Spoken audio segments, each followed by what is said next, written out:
Oh my God, we are live. This is crazy. Oh my goodness. If we weren't live, we'd be dead. I mean, that is true. Which would be weird. Or what would be undead? I guess, yeah. If I guess if undead are like the living dead. So yes, you're neither alive nor dead. Does that mean we have jobs, like we'd go to work? That makes sense, yes. I mean, because you got to make a living as the dead. Still like killing your soul. I apologize for all the bright outs and the white outs and the sunspots. It's a bright day out today, so the camera's gonna keep whiting out. So I apologize for that in advance. All right. Yeah, I guess I don't make this stuff up. I make up at least half of it. Imperial writes most of it down, and we correct it to be incorrect. That is true. And then that's it, really. Also, Happy New Year, Thomas. Is it now already? It is. Oh, Jesus. That snuck up on us. 1 second. I got to turn this over so I can look at it. All right. Let's see. Hello. All right. How's that sound? Does that sound good? Yeah. Do you like that? I mean, yeah. All You right. can hear me. I can hear you. All right. Well, that's all that matters. Is it recording, though? That's the question. Crap. Let me check. Yeah. Yes, it says it's recording. All right. Then we're good. All right. Here we go. We're recording. Woohoo. All right. So today we're going to talk. I don't know anymore. What are we talking about? What do you got on the list? Candy, bread. Look at that. Today, Thomas J. Bellezza and JD McGibney have a conversation asking, New year, new goals. A year in review as we all plan for the future. Have questions? Ask below. You don't have questions. You don't have to ask. You could just comment. You can be like, hey. You could say things like the spam comments where they go, hey, mister, or what's up there, sexy? Check out my YouTube. And then it's, obviously a link to something else. That is definitely not even closely related to YouTube. Yeah, I'm like, how are they even on YouTube with these photos? These photos are provocative. They're provocateurs. Provocateurs? Are they does that make us provocatees? I don't know. Are they provocateurs? I don't know. They're provoking something. They're provoking something. So today we're going to be talking about goals. So JD, what are goals? Tell us what. Go ahead. Goals are those things that you set at the beginning of every year for. Just at the beginning of the year? No, not all the time. Well, all right. But definitely a bunch of goals are set at the beginning. I'm going to need you to finish thoughts before I interrupt. Right, those are those things that people make in abundance at the beginning of the new year, going, "Hey, I'm going to try and achieve X, Y, and Z this next year." All right, good. So that's what goals are. At the beginning of every year, you set goals up. I think they're known as maybe resolutions. Resolutions, like things to change about yourself. That too. Are those goals too? Are those goals? They can be goals. But a resolution is specifically meant to be like, oh, I'm going to change this. Whereas a goal is like, I want to achieve this. So it could be a goal. A resolution isn't necessarily a goal. Correct. All right. And but you can only make a goal at the beginning of the year. No. All right. Where else can you make goals? Whenever you want. Oh, all right. Well then, I'm just trying to understand your position, because you said a goal is something you set at the beginning of the year. So I was just like, I said they're set in abundance at the beginning of the year. Abundance. People are like, oh man, let's make new goals. So lots of goals are set in the beginning of the new year. That's true. They're set throughout the rest of the year as well. Are there a lot of goals set throughout the year, or just in the beginning of the year? I would assume. Assume what? What? What are you saying?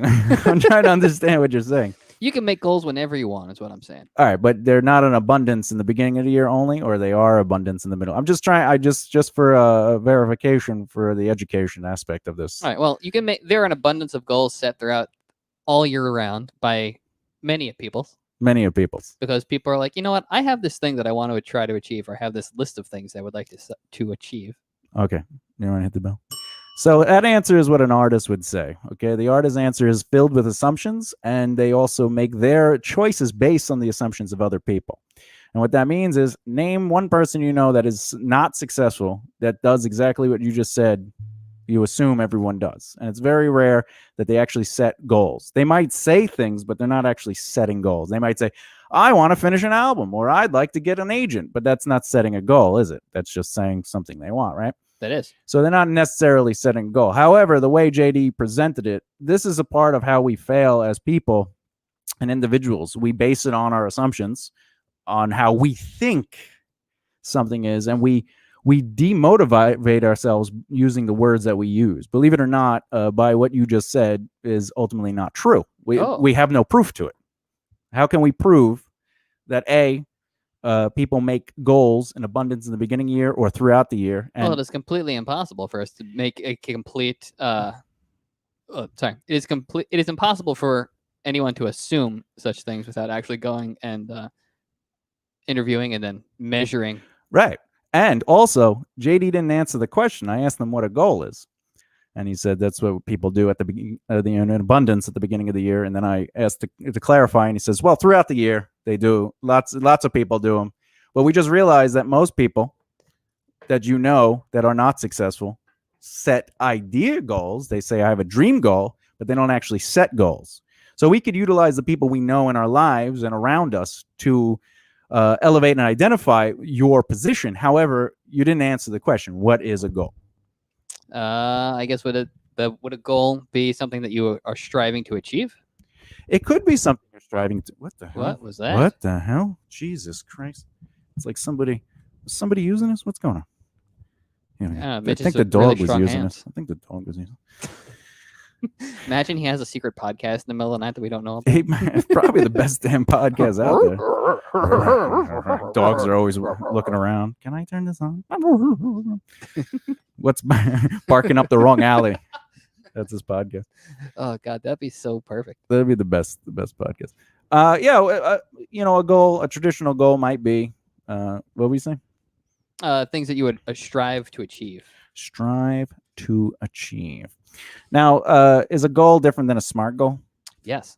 Because what's a SMART goal? A SMART goal are smaller goals that help you keep on track to make sure that you're achieving the major goal.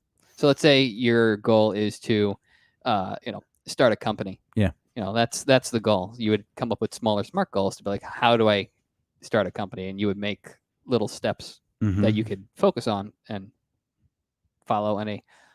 Oh God, he burped. Good boy. In a smart, measurable, attainable, and timely manner.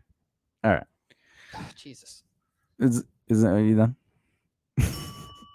All right. Yes. So what JD did there is walk through an idea that he kind of has, but doesn't actually understand completely, which is fine because JD is the artist over here. I am. To define a SMART goal, it is specific, measurable, attainable, realistic, and timely. Realistic. That's what I left out. All right. And it's okay. By the way, if you take responsibility in life, you'll find yourself finding success much greater in life. And part of that responsibility is if JD had said, you know what, I actually don't know the whole thing. And that's smarter than trying to make up the thing. I'm not saying JD is being dumber. I'm just saying, as our audience listens, if you're ever in a situation where you don't know the answer, don't give the answer. It's just, I feel like I've done that many a time. And you're like, no, JD, give me an answer. Even though I've been like, I'm not. Well, sure I want you to give me your answer for a reason so we can Ah. teach the audience, because you think in artist brain still. You Gotcha. still like lap back and you like, and Then that makes sense. even though you might actually say something that's business brain is then influenced by artist brain, and therefore you're doing business brain. For example, the other day he was talking about, let's change the background to our videos for the tip of the weeks, and his idea was that it would help increase retention. And but I was like, well, that doesn't make any sense. So the look is artist brain. So if it looks pretty, but you don't know what looks pretty, you don't have, you only know what you like. I can't judge what other people like because I can't read their brains. Correct. And if it was about the background, then if we went through several very successful YouTubes, you would see they were just flat colors, or they were just a messy room in the background, or they were outside and there was garbage and junks. What's his name? What's his Mr. There's a guy Mr. Beast. Is that what? Yeah, Mr. Beast is like he like challenges people to like $1 million challenges on his YouTube channel, and he has the money because his YouTube it blew up to ridiculous numbers. But he's not always in the prettiest surroundings. So, and there's also that one guy you showed me that has just like the completely blank gray void that he lives in. Yeah, Majority Mindset, very good channel, by the way. Minority Mindset. That's it. Minority Mindset, very good channel. And when you're talking about retention, it's different than quality. The look of your video is not necessarily equate to retention, because you could look pretty, but you're not doing the things that help retain those viewers. you know. Which is having quality information, having yeah. pattern interrupts, and also video length. and video length. Yeah, so the longer video is, the better retention you'll have, even at less retention. What does that mean? It means for an hour video, you might get 15 or 20 minutes out of that, you know, which is 20% or whatever it is. As opposed to something that's 7 minutes and you have like 20%. You have 40%, and it's like, you know, 3 minutes. And it's still much less than the longer. Not saying you should do hour-long videos by any standpoint. This is an hour-long video, but there's, you know, we're having recording a conversation. Yeah, it's behind the scenes of the podcast, et cetera, et cetera. But when you make like a standard video, especially if it's educational, but there are 3 variations of videos I'm not going to go into because that's not what this episode's about. But you know, if you're doing like an educational video, you want it to be at least 10 minutes. But again, if you're doing any kind of video, maybe you want it 10 minutes. You know, some people do blogs that are 10 minutes plus. You know, what's blog? Well, again, we're not getting into it. But anyway. All right. So a goal is something somebody sets to achieve. That was my definition, yes. All right. And then a SMART goal was a specific, measurable, attainable, timely. Yes, I left out realistic. Realistically speaking, I done did goofed. Yeah. Well, there's different variations. You know, achievable is also, I mean, attainable is achievable, and realistic is radical. No, it's rambunctious. What is it? Relative. Ratatouille. Is it relative? And timely is also there's another variation. There's different variations on the SMART goal definition, but they always usually mean the same thing. However, a SMART goal doesn't mean to break down. Those are just smaller goals, and then you create SMART goals to break down any goal, be it a big goal or a small goal. So if you just said, I want to be a successful actor, right? That's not necessarily a SMART goal. It's just a goal. And then you break down a whole bunch of little goals, and those aren't necessarily SMART goals. So are you saying that there are 3 levels of goals? Well, or could there be what more? is a SMART goal? It is a... Go ahead. I do not recall. Specific, measurable, attainable, realistic, timely. Is I want to be a successful actor specific at all? Is it measurable? No. Is it attainable? We don't know. Theory. No, absolutely not in this example. It cannot be, because I want to be a successful actor is not attainable. Because we don't have any way to judge it. We have no way to measure it. There we go. So no, it is not. It is not. And then realistically speaking, if we can't measure it, it's not attainable. And because it's not specific, where are we actually working towards? And then where's the timely matter? It's not timely at all because we have no way to get there. That's right. Now, what does that mean, though? Well, you know, you might be able to do a basic general, you know, I want to be a successful actor. And then you could go, well, what do I need to do to become a successful actor? And those smaller goals aren't necessarily SMART goals either. A SMART goal is the definition of a specific, measurable, attainable, realistic, timely goal in any level. So even if it was, I want to be a successful actor, so I'm going to submit to agents. Is that a SMART goal? It is not SMART goal. Why not? Because you have no way to measure the success of it. You could. Plus, it's not specific. It's not specific. Right? That too. You can't measure it. It's not attainable. It's not realistic. And there's no timely aspect to it. Now, if I was like, I want to be a successful actor by tomorrow, that's not realistic. No. And it's also not specific. So it's no longer a SMART goal in that instance. And it also can cancel itself out. So even if you were specific, measurable, attainable, realistic, but your timely was insane, like I want to do it in 2 months or 10 years. 10 years is too far too. Even though it's probably more plausible you'll become a successful actor in 10 years than say tomorrow. Than 2 months. Yeah, or tomorrow. 10 years might not be timely. And why is that? Because you're supposed to set smaller SMART goals to lead to achieving momentum. And what that means is, like, let's say we had YouTube and we wanted to reach 50 subscribers, right? But in all reality, we want to reach 1,000 subscribers so we can get a part of the money thing.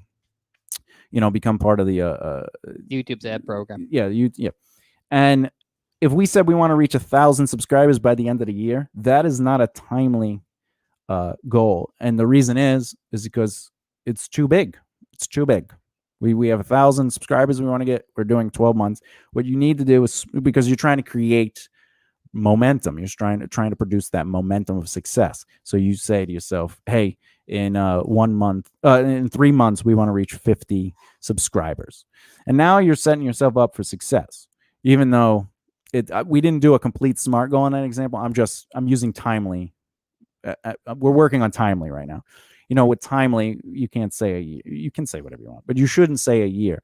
You should keep it more realistic, and shrink your measurable numbers down. It's something that seems like it's more within reach. This way you have more, I guess, you have better control of where you're steering. Does that make It's sense? not about being in reach, and it's not about being in control of your steering. It's about achieving things in a way that elevates you to do the next goal. So if we hit 50, now we could be like, all right, let's try for 100. I gotcha. So now it's another 50 really, but we're trying to reach 100. Then you hit 100, and then you could say, let's be a little bit more ambitious. Let's say 200. Ooh. Then we hit 200, and we go, all right, let's try for 400.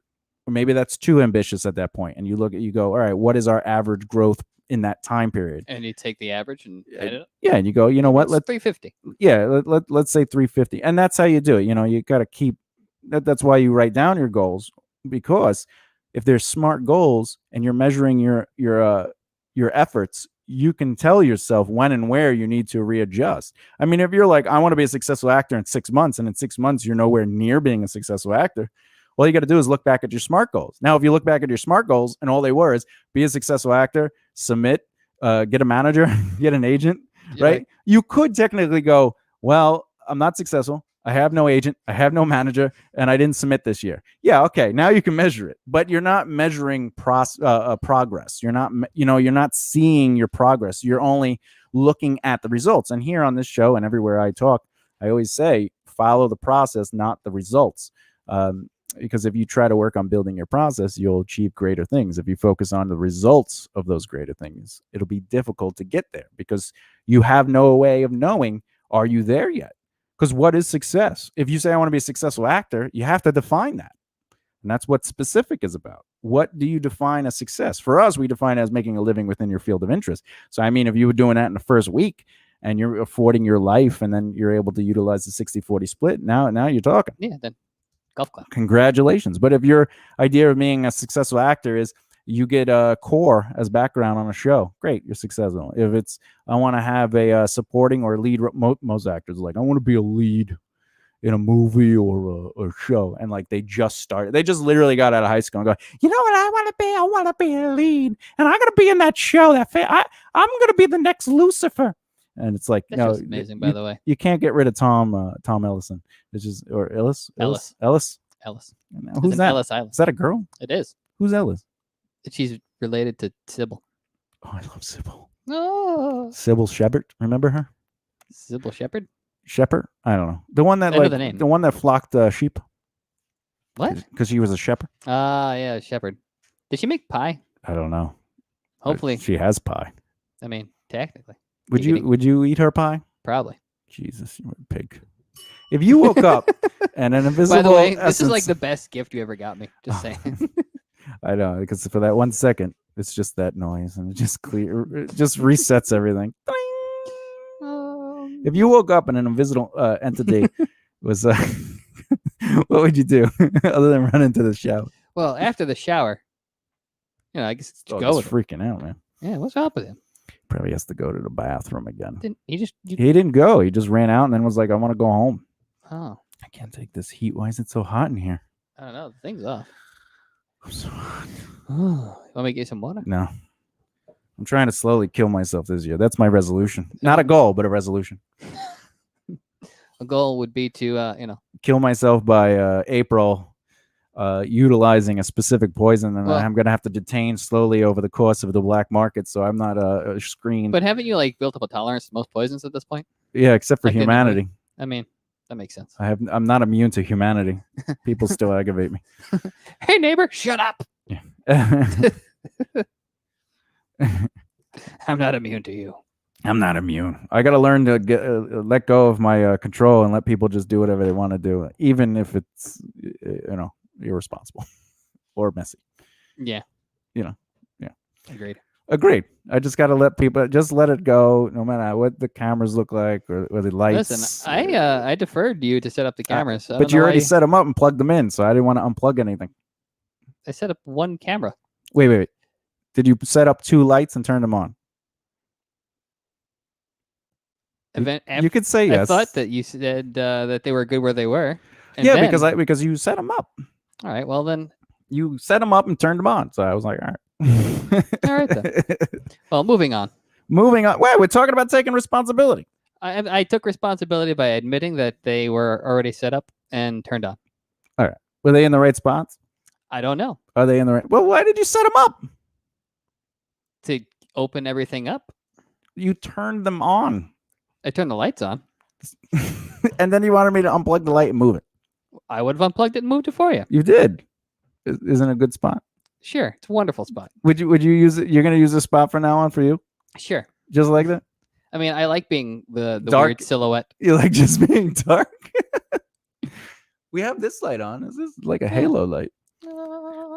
You were working with lights last night. Mhm. And I think using the lights to darken you was influencing this setup. It's quite possible. Now, what is the purpose of a light? How do you set it up? I mean, to Like- be a bright idea. Like smart goals wise, how would you set up a light? Just tell Well, me. to make it so that you can see what's in That- front of the camera. That's not necessarily true. It depends on what you're trying to achieve. Because the way you were setting them up downstairs for your cool looking photos, you didn't necessarily have light on you, right? I was definitely playing with a lot more shadow. That's right. So in that case, would your answer be correct? Yes, because the light was still on me.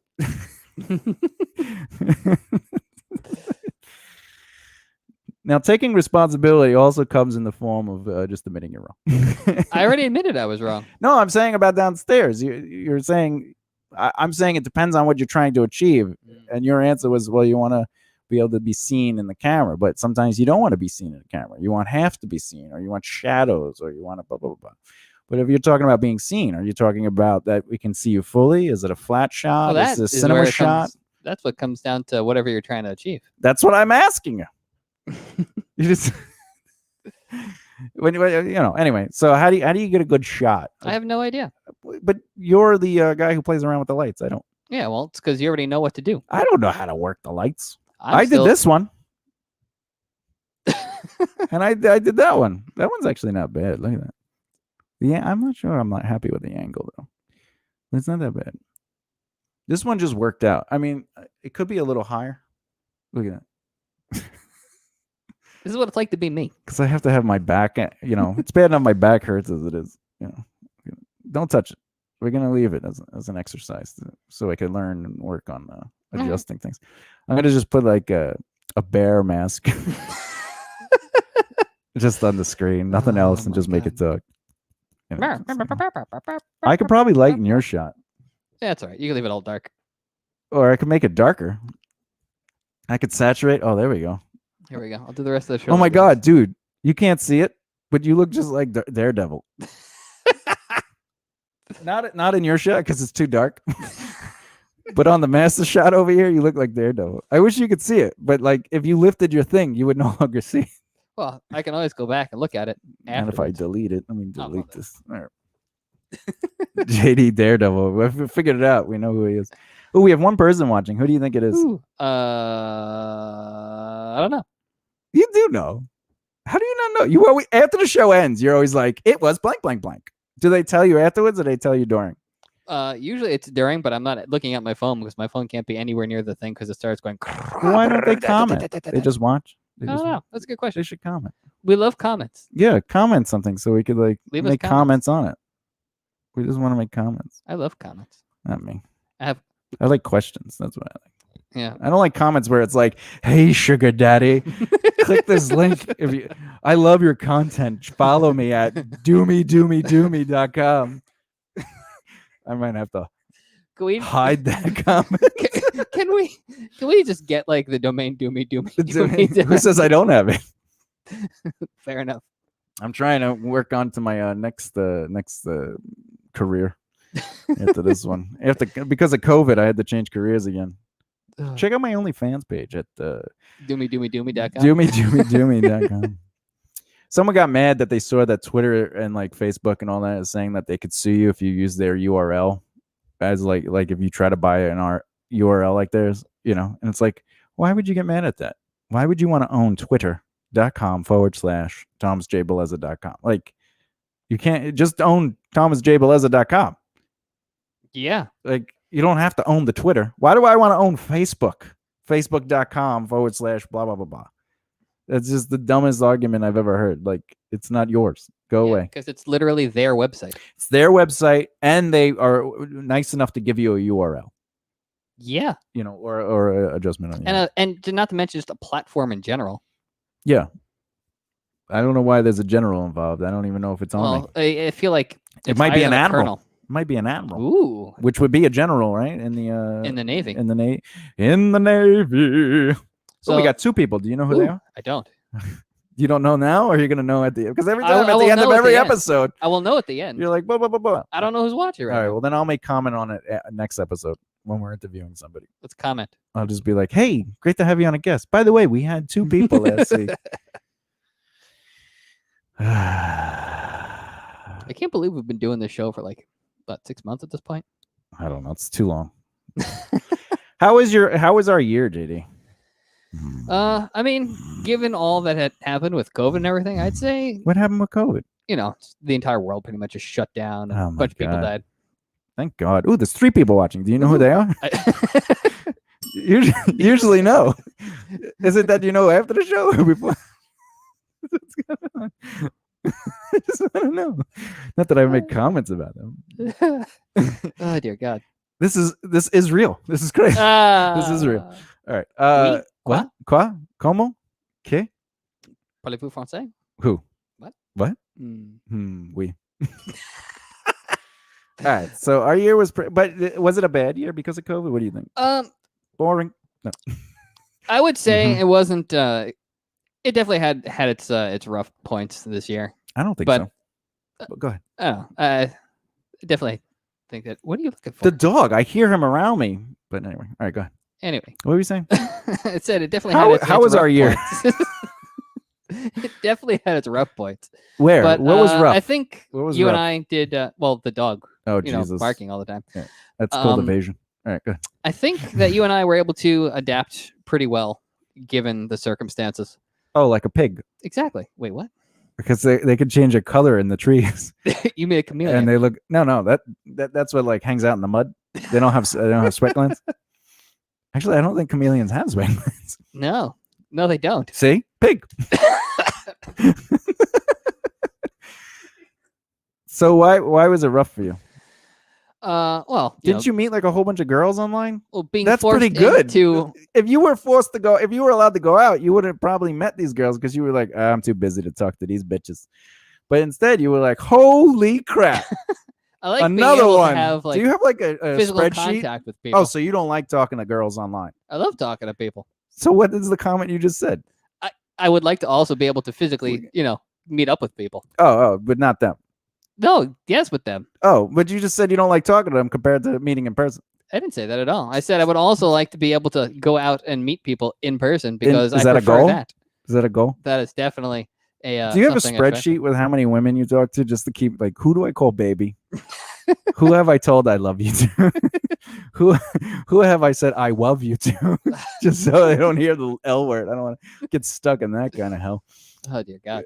Do you have a spreadsheet or you just I mean, it's now in that you your bring head? it up, it's probably a good idea to just have a spreadsheet like that. For goals? Right. Like It's also just a lot more organized. in 4 months, I will tell them I love them to keep them sending me boobies. How many boobies do I want by the end of the year? 7. It's a specific. How will I attain these boobies? I have a very, very, very. Well, boobies. 7 no. boobies. No. So 7 boobies or 7 sets of boobies? Because if there's Well, 7 boobies, I'm confused as boobies- to why it's not even. Boobies just are just associated with 2 because they're boobies. It's not a boob. Okay, so it's 7 sets of boobs. Well, it depends if you have birds or not. So, but like, how do you have like a column that says how I attain these boobies? We have Nah. one viewer. We have do you half know? a Do you viewer. know who this is? No. Half a viewer. So you don't have the column about how to get the boobies. Nope. Now, do you get boobies most from people you know or random people that say, "Hey, baby, check me out at www.gogogodown.com." Mostly because I already own doomydoomy.com. Oddly enough, there's this one girl that keeps messaging saying I should go to doomydoomy.com. You know anything about this, Thomas? No, but I did make that profile. Do you think they should be making more goals than sending you boobies, or you're okay with the boobies? I mean, I'm totally okay with boobies. You know, There should definitely do you be care more if you know goals. them though? I mean, yes, I do. So you if someone sends you boobies you don't know, you'd be like, oh my god, I'm totally deleting this photo and blocking this person forever. My initial thing would be like, whoa. Whoa, I gotta save this. do me. If someone I Cute. someone I didn't know, Yeah. that I've never spoken to before, ever sent me like boobs, Yeah, go ahead. I probably would just I would not talk to them. What if they sent it to you in a box? I would probably have to call the police. I'll or never the be able to FBI. feed these things. They're endangered. I don't even know what they eat. I think that's Oh, look at their cute little blue feet. That's a All right, interesting. I would also, in that case, I'd have to call the ASPCA. So how long do you have to be talking to someone before it's okay for them to send you boobies? A day?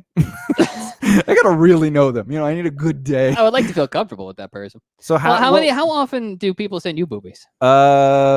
Depends actually. It depends on the time of the year and how active I am and if I'm depressed. If I'm depressed, they don't it seems like everyone vanishes.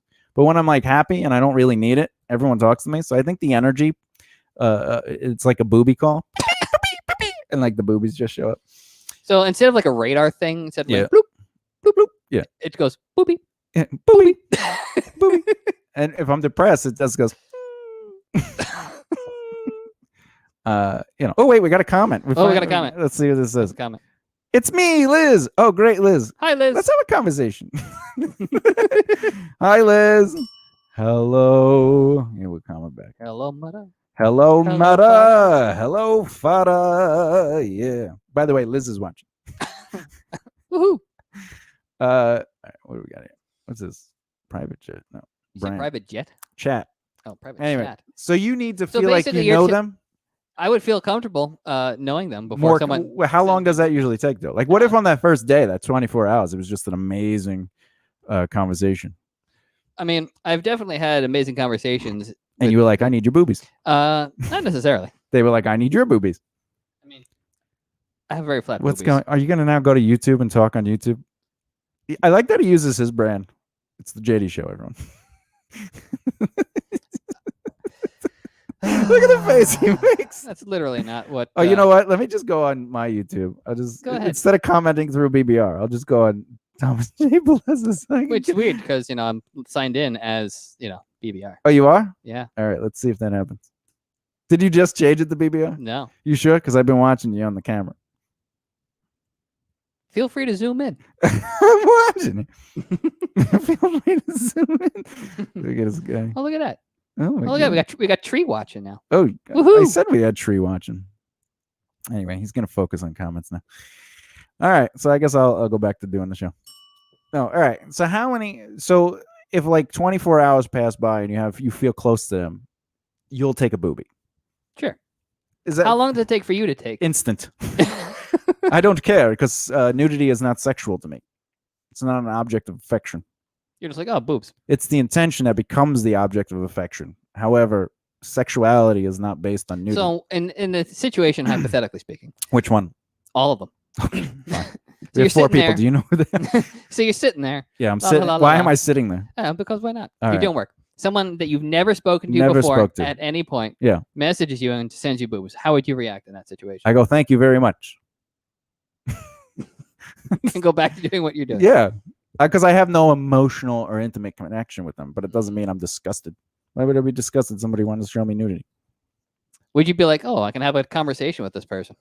I wouldn't. Well, I wouldn't judge them based on nudity because again, nudity is not nudity. It's not sexual. It's not. There's to me, nudity on its own, it has no intent. So if I don't know their intent, I can't basically assume and assume their intentions and then react solely on that. If I did react on what I believe their intentions were, that's my lack of control, and I need to be in control of my emotions in a sense of understanding the situation before reacting. So you cannot react until you know their intentions. Yeah, because if I react, it's poor judgment on my end. What if they sent it to the wrong person by accident, and I'm like, you crazy, and now I messed up their day and they kill themselves. I'm responsible for my ill behavior. And they're not hurting me. You know, it's not like they're hitting. If someone came up and punched me, I know their intention is to hurt me because they punched me. Oh, sorry, I thought you were Ted. Unless I know them and they were being silly, you know. But if they just like love tapped me, there's a difference. If I didn't know them, you know, it's if they really like just kept going when you saw the anger in their face. I'm going to use that as a sign of intent. But as long as they're not hurting me, I don't care what they do. You've never had a gay person send you a penis? You have. You totally have. I have not. You've never had a gay. All right, everyone. So listen. JD needs to break his virgin gay penis photo reveal. So feel free to send him any gay penises. Look at the face he's making. You shouldn't care. It's just nudity. It's not intent. It's not like they're like, hey, let's make love. You know, because that'd be insane on your part. 20 minutes from now, my intent is to make love, penis. Well, then that's okay because they're expressing their intent. And that's the thing with conversation. Sometimes you don't know what somebody believes. And that's why assuming and not explaining yourself, or let's say you hear something and you think it means something, but you're not sure, but you maintain the original thought. It's bad. It's bad tack. It's point losing because it means that you're not actually attentive, nor do you care to. You must pay attention and be present in the conversation. But besides that, you need to be informed. So if you're in the slightest bit confused, you're supposed to ask a question. You cannot, if you continue moving forward without clarification. Yeah, you're wrong. Yeah, because at that point you don't have enough information. Yeah, it's sort of like believing that something somebody said is a weird choice. So you just continue to go on with that choice without assuming that maybe you misunderstood the choice. You know? That makes sense. Yeah. So boobies. We have 5 people. Do you know who these people are? Anyway. So you don't have a spreadsheet, is what you're saying. I don't have a spreadsheet. Do you have one in your head? You're like, who do I talk to? Who I don't talk to? Like, who sent me boobies within 24 hours that I didn't have an intimate connection with? Or are you like, they go to the left? And then the ones you really like go to the right. Who goes in the middle? It's actually swapped. It's like right's on the other side and left on the other side. So what do you mean? It's like a mirror? I mean, do you write it on the mirror? Today I got one boobie. Yeah, why didn't they show me both? If you go in, what are they hiding? What are they hiding? Do they got a penis on the nipple? Have you ever seen a boobie and you had to make like you liked it? You're like, oh, this is beautiful. But meanwhile, you were just like, oh, God. I don't even have a relationship with this person. I don't even know them. I now have a question about the penis on the boobie, and we also have a comment. There's a couple comments. We have a new one. Oh, well, because you have that open, it doesn't show up over here. Oh. So I appreciate that. Thank you. Is that true? Yep. Oh, look at that. Anyway, what's the comment? The comment is from who? From Nate Cunelliera. Hey, what's up, Nate? How's it going? I would read. Oh, wait. I think something just popped up. Let's see. Oh, what's your view on Donald Trump? Well, which version of Donald Trump? We have President Donald Trump. Yeah. We have 90s The Apprentice Donald Trump. Yeah, we have Steaks Donald Trump. we have Trump Water Donald Trump. Trump Water Donald thing, Trump. By the way. We have a casino Trump. We have Trump Airlines. Trump Airlines. We have Trump's father. You know, Donald Trump, because he's trying. I believe. Oh no, he is Donald Trump, and then Donald Trump Jr. What's your view on Donald? It depends on the era and the purpose behind the ratification of whatever your question is. Yeah. Yeah. So I can't answer that question without clarification. See what I just did there? You asked for clarification. Yeah, because I could have. What's your view on Donald Trump? I could have went to any variation or version of Trump in my head. The noble Donald Trump. Is with the who? The noble Donald Trump. That's still not specific. We're dealing with SMART goals today. Specific, measurable, attainable, and realistic. Do I know who this? I think I know who this is. Oh, I think this is my buddy. Is it? I can't tell. I'm gonna have to. Let's take a look. Can we look at it? Yeah, go ahead. Go look at it. I don't know if it's not. Let me look at it. There's one thing he could say. You know, he's great to Spanish people. Ooh. Who? Let's see. Nate. Not. Let's see. I don't know. Nate Williams? Is Nate Cunileri. Cunieri. Cunill. Cooley? ERA. Cooley? What the hell's a Cooley? Nate Coolio? Coolio? Don't call it a comeback. He's been here for years. I don't think that's Coolio. Is it cool? I thought that was Coolio, wasn't it? No. Is that Cooley? I don't know. I don't care. I have zero interest in that answer. Anyway. Don't call it a comeback. Nate, have you been working on set It lately? was LL Cool J. You are correct. Yeah, I know I was. Listen, Look, if I'm wrong, I was wrong. If I'm wrong, I either say I'm wrong. If I don't care about the answer, I say I don't know. Oh, we got another comment. All right, what is it? Let me hear it. It's if there's one thing we can't deny. Yeah, I know. I knew it was him. I was just about to say that. I was looking for it so I could remember exactly what it was. What is up, Nate?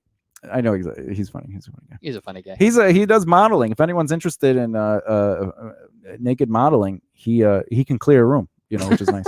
And if there's one thing we can't deny as Americans, is that the noble Donald J. Trump has done more for us than anyone else. That's funny. He's funny. He's a funny guy. I think I met your buddy Nate. Yeah, you definitely did. On doing an overnight. What was that? Was that porno you were working on? I mean, it was a really weird porno because it was outside. Would you do a porno? Maybe. Would you do a devil's triangle in a porno for 10 grand? Yes. Really? 10 grand. What if the girl was supposed to just watch in that devil's triangle, and they just kiss you once in a while? But then, is that really technically a devil's triangle? Because they kissed and they're watching, it's still considered a devil's triangle because they're involved in the intimacy of it. I don't think you know it. Do you know what intimacy is? Like, you don't have to physically be touching to have intimacy. Am I wrong on this, ladies? Anyone that talks to JD, let us know how his intimacy issues are. All right. So, would you still do it? You're not gay because you're just doing it for the money. All right, but you do have a heart up. I mean, that's why they have Viagra. Would you what? Or I could get like little what the hell are they? The tongue depressors, and just like use it to like on one side, whatever the side is the opposite of the camera. Just would you just dive right in? You'd be like, all right. Yeah. Listen, you got to set goals. Speaking of, so how is it that you would, how is it that you would advise people to come up with goals and then come up with smart goals to help them get to those goals? For $250 a month, you can sit down with me and I'll listen to you and hear you out, figure out what you want to do, and then I'll write out smart goals for you. Oh, I mean, that works too. That's how I would do it. That's exactly how I would do it. How would you do it? I would probably go with that one and just go, oh, this makes a lot more sense. That's a lot more profitable. All right. So you would have to really commit to that situation, or it'd just be like, come on, and I'm trying. But you're not. Giggity. Would you how long do you think you would last in that before you're like, I can't do this? Or would you just go all the way through? I don't know. What's the contract say? It says you get 10 grand if you finish this shot. All right. Well, then I finish the shot. All right. But what if it takes an hour? Well, then I guess it's an hour. It's so 10 grand for an hour. So you would be with a man for an hour while a girl watches. But you'd be upset if a girl sent you boobies before you knew who she was. But on a porno set, you definitely did not have dinner with any of these people beforehand. Well, especially if it's in the afternoon. That's what I'm. Oh, hey. Yeah. So if somebody sends you boobies and there's no physical contact, you hate that. But if somebody offers you $10,000 to have sex with a man while a girl watches, yes. Yep. This is crazy. I learn a lot about you often, JD. I just see. To me, I'm interested. Like, how do you set those goals to understand your wants and your yeses and nos? Like, why is the boobies that you don't know a no, but the penis for $10,000 is a yes? I don't know, I'm kind of just winging it because it's funny. Yeah, that's a diversion. So what is? But you asked me an answer. I gave you the answer. Yeah, but I'm asking you, how do you set your goals for that? To find yourself saying, like, in your mind, how did you set up the line of goals to say no to boobies from somebody you don't know, but you're willing to take 10 grand for somebody you don't know to have sex with them being watched and filmed for 10 grand? Like, what is the goal setting mentality of that? Like, how do you get to the yes and how do you get to the no? How do you do that? That's a good question. Yeah, that's why I asked him. And I think it would be helpful for the audience to understand this. Because it's not about the sex in this moment. It's about the process to securing your goals to lead to that answer. Because that's what you got to do when you're setting goals. You got to lead to your answers. I agree. So how do you get there? Well, normally I sit and I think about the ridiculous situations that you give me, and I process them, and then whatever my initial instinct is to respond to incite a giggle. So what you're saying is it's ridiculous when women send you boobies. I think it's ridiculous when someone that I don't know is like, "Oh, let me just send you," you know. But it's not ridiculous to have sex with a man you've never met for Oh, that's $10,000. totally ridiculous. But I thought the answer was funny. It wasn't funny. There's nothing funny about saying yes to that situation, especially if it's somebody's livelihood or it's something that somebody likes to do. It's only funny if you find it belittling or a silly situation, which it's not a silly situation. It's a very important situation, Oh, and that's how the reason goals why are it's set. funny is because it's completely outside of my normal wheelhouse. So, But getting boobies randomly isn't. So they're not both ridiculous situations. no, getting boobies from someone I've never met Is ridiculous. is definitely outside of my wheelhouse. But so you don't get those. From people that I don't know, they've never met, have never spoken got to. a titty from somebody you don't have a intimate connection with. Not on the regular. So it does happen. It has, yes. And have you wrote back, "This is ridiculous"? No. What did you do? Thank you. See, that's what I said. Wait, are you just saying what I said? No. You really said thank you? Yes. Do you ever talk to them again? No, because they never had any other. They never responded to the thank you. Why not? Maybe you didn't say anything interesting. And they were like, "That's ridiculous." So that's how they did. All right. So when you're setting goals for the beginning of to a brand ask you new questions, year, yeah. Go ahead. do you set up these questions to ask me like when you first wake up in the morning? You're just like, oh man, I got a whole list of ridiculous questions I'm going to ask JD. No, I'm too smart to have to think that stuff out. I'm on the fly. I'm a quick thinker. I don't see no fly. I don't anywhere, divert. I don't push aside questions. I like to see where things go because communication, conversation, and also the intricacy of the answer actually dictates and elevates a person's perspective. It also allows us to look at a situation in a different view. You're taking I think Nate is jealous of us chatting. Yeah, no, you're pushing off the side.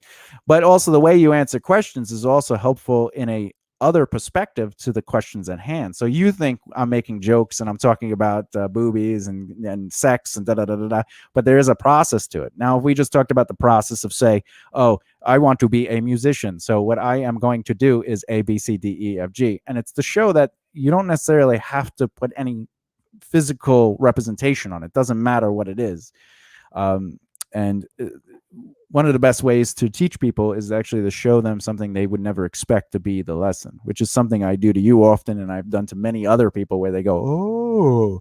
And the reason is because you're focused on the nudity, and you're focused on the inappropriate questions, and you're focused on how ridiculous the question is, and you're focused on, do I really come up with these stupid things? Do I think them out? Meanwhile, I'm actually trying to lead to something important with the goals. But because you're uncomfortable right now, which you shouldn't be, because you're putting value on the nudity, on the inappropriate behavior in your mind, that it's inappropriate behavior of the people sending you boobs or the sex situation. But meanwhile, if we take all that away and we take the painting and make it a white canvas or a black canvas or a set canvas or a primer canvas Sepia. or whatever, the point is it's still going to be the same process. But you keep trying to jump to a different scenario with the same process, and I'm trying to get you to talk about the process. But I would love to talk about the process. I'm trying to. I figured that we would, be able to move on to a different example because we've been on this one for so long. You haven't answered the questions though.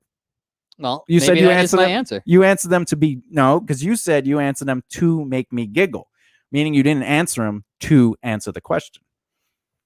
See? All right, we'll do a different variation. If there are two porn stars that you have nothing involved with, like you literally are not a porn star, you don't know the porn stars, we're flies on the wall. And no, we're not real flies. That's just the saying. Okay? And we're watching these two porn stars, okay? And they want to set goals. How would these porn stars set goals? Go. They would go, hey, you know what? I have this thing that I want to do. What is it they want to do? I don't know. Whatever it is that their what goal do porn is, stars want to do? Mind. What do porn stars want to do? Wait. What do musicians want to do? I guess that is different for each musician. Oh, so they could want to be successful in their own merits. Go ahead. Whatever success is to them. To them. So with that answer, place that back on the porn stars. So how will we set goals for them? Well, how do you think they would set goals for themselves? They want to be successful in their own their own merits, whatever success is to them. And how would they set that? Go ahead. I guess they would break down what they would need in order to make that goal become a reality. All right. But I do not know any further than that how to explain it. You don't know how to set goals and put them into action, and you don't know what a goal is or an example of a SMART goal? I'm asking. No, You've never set a goal or a SMART goal in your life. I have, but I do not feel that I have the ability to give a proper definition. So then, We're not asking for that. We're asking for process. What is the process? well, I don't have the words to properly explain it. So how do you do it yourself, though? Normally, I just do it, and then I go, "Hey, what about this?" And you're like, "No, JD, that's dumb." Yeah, but well, because your artist brain is like, let me do this. So that's it. You just go, I want to do this thing. So that's not really setting up SMART goals. That's just saying I want to do something. Agreed. So So you've never used it. You said you've used SMART goals and goals, though. but I've also said that I am not able to properly define how to set up a SMART goal. Your job isn't to define it. Your job is to answer the question as an artist would. Oh, You're supposed to answer it how you would do it, but Oh. you are saying you don't do it. all right. So then I would just go, "Hey, I want to do this." I would make a list of stuff that I want to do. That's it. Yes. All right. So what do you think the porn stars would do? Make a list of things that they want to do. There we go. You see how you just did that? Yes. You were able to answer it easily with a little push for you as a musician. But for a porn star, you blocked it out and you couldn't answer it. You refused to answer it and you started making excuses to ultimately be like, well, I don't know what they're thinking. It could be anything they want for success. But boom, you didn't even define your success. You just explained how you would set up your list of goals and then you would try to go at them. So that is something that we as people need to do, is stop focusing on what it is we want to do, because what we do is not our job. Our job rewards us to do the thing we want to do passionately. And you created a roadblock, which, by the way, entrepreneurial brain to find solutions by thinking outside the box and a proactive effort is a part of longevity. Yet you created walls for that subject matter because I said porn stars. But the moment I put it back on you, you were able to work your way to give an answer. Whereas with the other thing, you refused to give an answer. And also in the area of success, when you find yourself saying no or refusing to find a way, you are causing yourself to fail. So in this situation, as you're being an artist, you put context to something that has no context. You said, well, they're porn stars, so I'm not going to answer this. But then it was about you. I don't think that's what happened. I think that, well, did you answer it when I asked you what you would do? Because you summed it up in a different way, and I just... It's the same thing with the porn stars, though. It's literally identical. Well, then, yes, then I guess I put up those walls. You had to have, because you refused to answer the other porn star questions because you said you were trying to make me giggle, which means you refused to answer the porn star questions because you had ulterior motives to make me giggle and not necessarily answer the question. So it's like if you were on you were at court and they were like, where were you Thursday? And you're like, what's funny about Thursday? It's Thor's Day. Am I right? Right. And they're like, great. Answer the question. And then you go, I did answer the question. Then the judge goes, contempt. I'll see you next Thor's Day. And then you go to jail till Thursday. So that's basically what you admitted to doing to me in that scenario, only because you refused to answer a question that you felt was ridiculous because of the context of the image. But really, it was an example of how we should find ways to create solutions, how we should find ways to solve the problem, and that it's... You're saying that I should set goals to get more boobies? No. See, this is you making a joke to make me giggle and not actually being present. See, now that I'm being serious to explain that like everything I was doing had purpose, you're making jokes. So now do I make jokes again? And do I bring it? We could go back to the boobies. Do you want to go back to the boobies? So when was the last boobie you got? That I was asking for clarification because you said earlier in this conversation. Ask the question. Where if I wasn't, if anyone's not clear in a conversation. All right, go ahead. Ask me the question again. I'm doing it right now. Go ahead. What is it? Just ask it again so I can hear it. So you're saying that the whole topic of talking about boobies was to help clarify how to make goals? Well, it was leading to the process of making goals. Yes. Because I was talking about spreadsheets. I was talking about where do you organize it. I was talking about, what is the value of certain yeses and nos, which are all part of goal setting. What are you comfortable doing? What are you not comfortable doing? This is how you find solutions. Oh, I have to do this, this, and this to get there. I'm not comfortable with this thing. So I have to find a solution to do it this way to get to the same point. Except if, I don't want to talk about boobies. But you're not talking about boobies in this scenario. You think you're talking about boobies. But really, we're talking about the process of goals. But you put value on... Boobies have no value unless you give them value, but you're giving them negative value. You're saying it's uncomfortable to talk about boobies. What is uncomfortable? First of all, what is uncomfortable talking about boobies? Are boobies ugly? Do they make you? Are they disgusting? Are you afraid of them? Do you want to punch them like a box? Like what is it? Why can't you talk about boobies? Well, we just did talk about boobies for a good chunk of the show. Well, you weren't really talking. You were just trying to make jokes and get through a situation and see if I would change. And you would interrupt with like, so goals. Can we talk about anything but the boobies? In my mind, I knew there was no value on the boobies. I knew there was no sexual context. There was no intimacy. There was nothing. But you were taking it in that sense, and therefore, it was making the conversation a little bit more difficult. But it was also helping me prove a point, and it was helping me execute an exercise, which is the entrepreneurial brain. And it was showing that sometimes we are in situations we don't like, right? Because that's how success works. We don't always get to do what we like to get to where we want to be to do what it is we like. Agreed. So we have to find ways to work through those situations. However, you put a lot of value on the fact that we were talking about boobies, and I didn't. The whole time it was about goal setting and the process of, but I was just saying boobies instead of musician or actor or making an album or whatever the case may be. And you shut down, which is interesting because you're supposed to be the artist. I'm sorry about all the headspace. I apologize for that. We'll fix that next show. Next show we're doing an interview. Is that guaranteed? That is guaranteed. All right. Yeah, we'll have somebody on the show. It'll be exciting. Hopefully we don't get too much head in that episode. Am I right, ladies? Giggity. Giggity. See? What's this? We got no boobs offend me. Me too, Nate. Me too. And JD apparently. JD is completely offended by the concept of the boobage talk.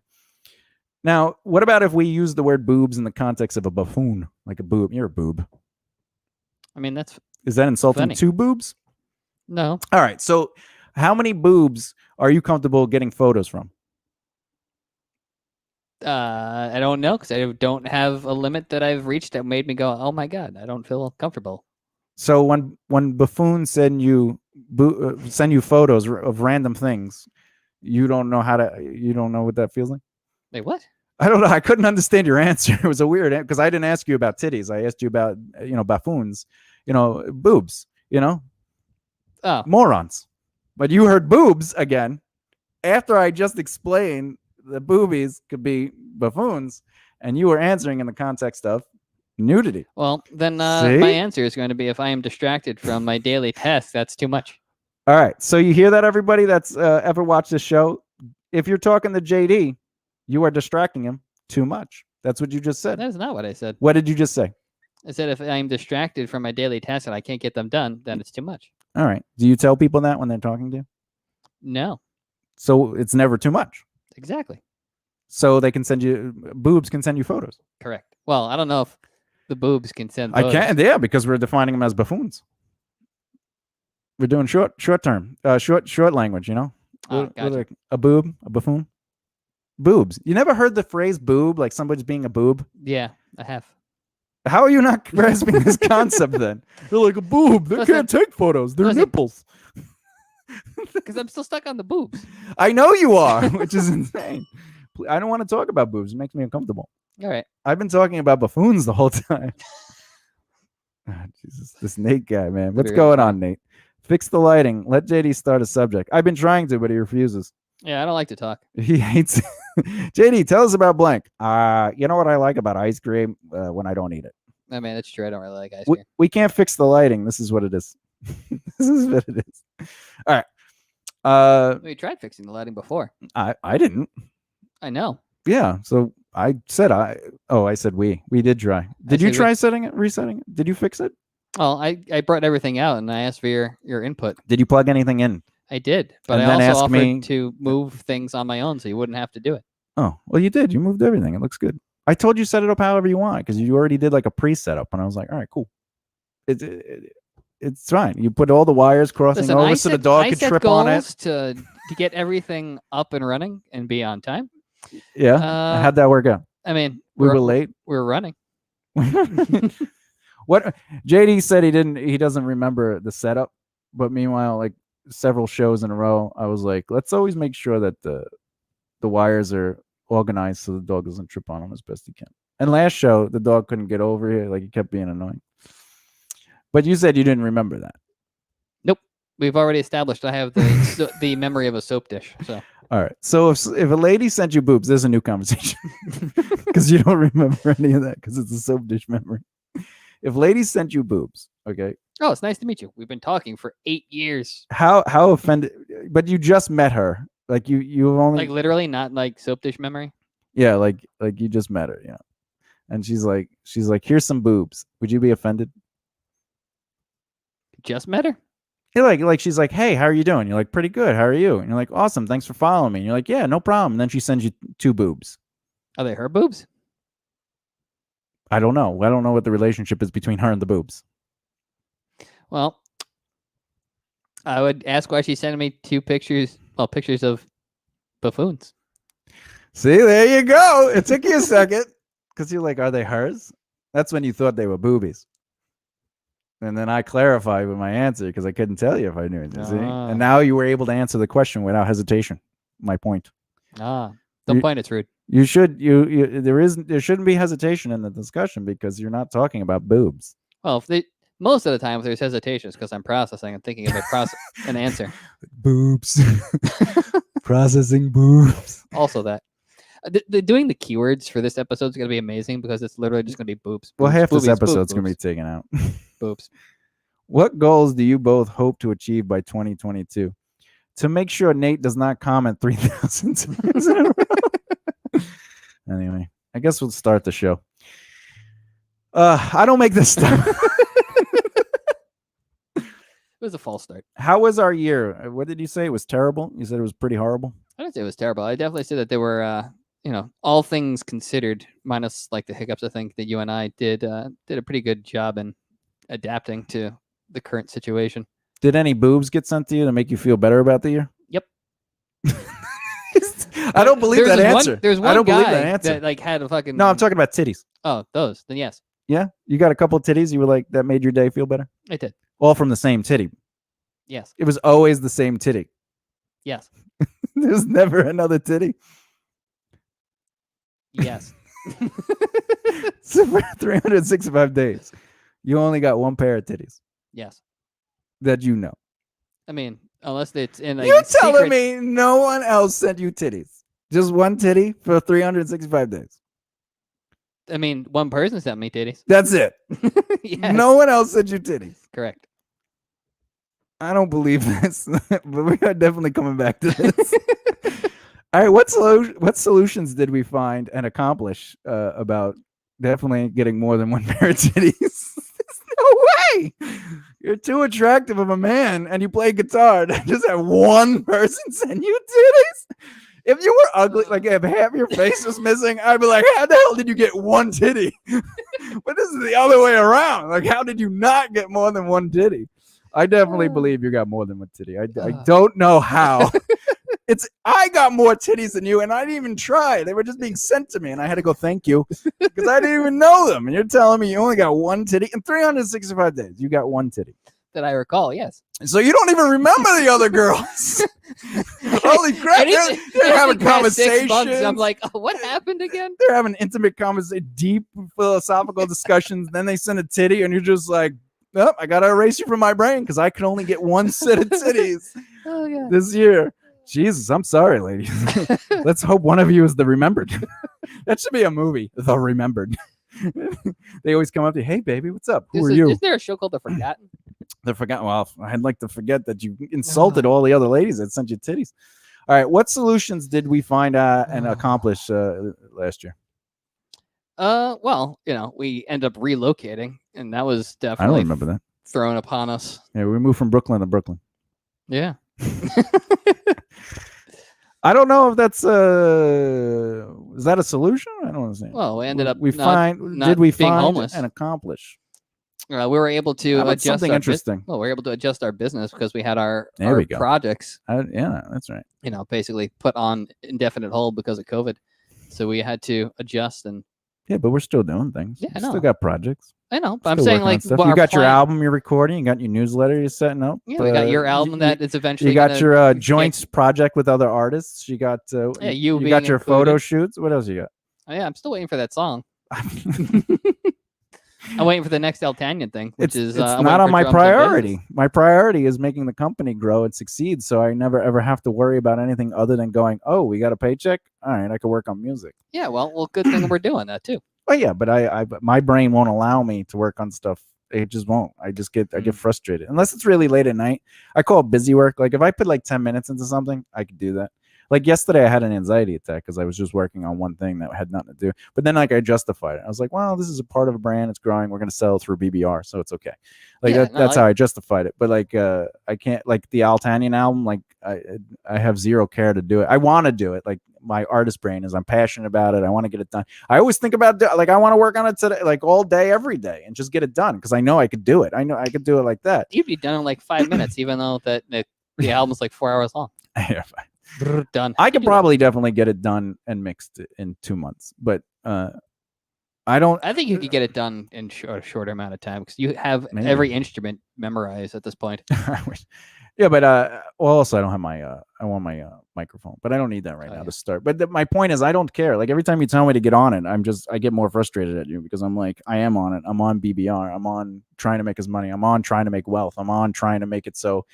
The only thing I'm worrying about is making sure that we're continuing the passive income. I agree. That's the only thing I care about right now. I don't care. Like artistic adventures, they're in my head. They live. I'm working on them. But if I put time into them, and like to me, the BBR brand and company is more important than anything else I have on the table. And that's just how my brain works. I mean, I'm not disagreeing with you in any way, shape, or form. Yeah, but when you tell me to get on it or you do that, oh, what's you do? Yeah, well, you bring up when I do stuff, so I'm like, you're allowed to do stuff. So are you? No, I'm not. You're allowed to do whatever you want. And what I want to do is succeed with the company. Yeah, so do I. But you gotta. I believe that you are a lot more stressed most of the time than you let on, and I think that you deserve to treat yourself once a month. But I do treat myself. I treat myself to BBR stuff. Everything I do for BBR is what I love doing. Is BBR stuff. Yeah, but it's not. Making an album is a product, and that's artist brain. I don't have time for that right now.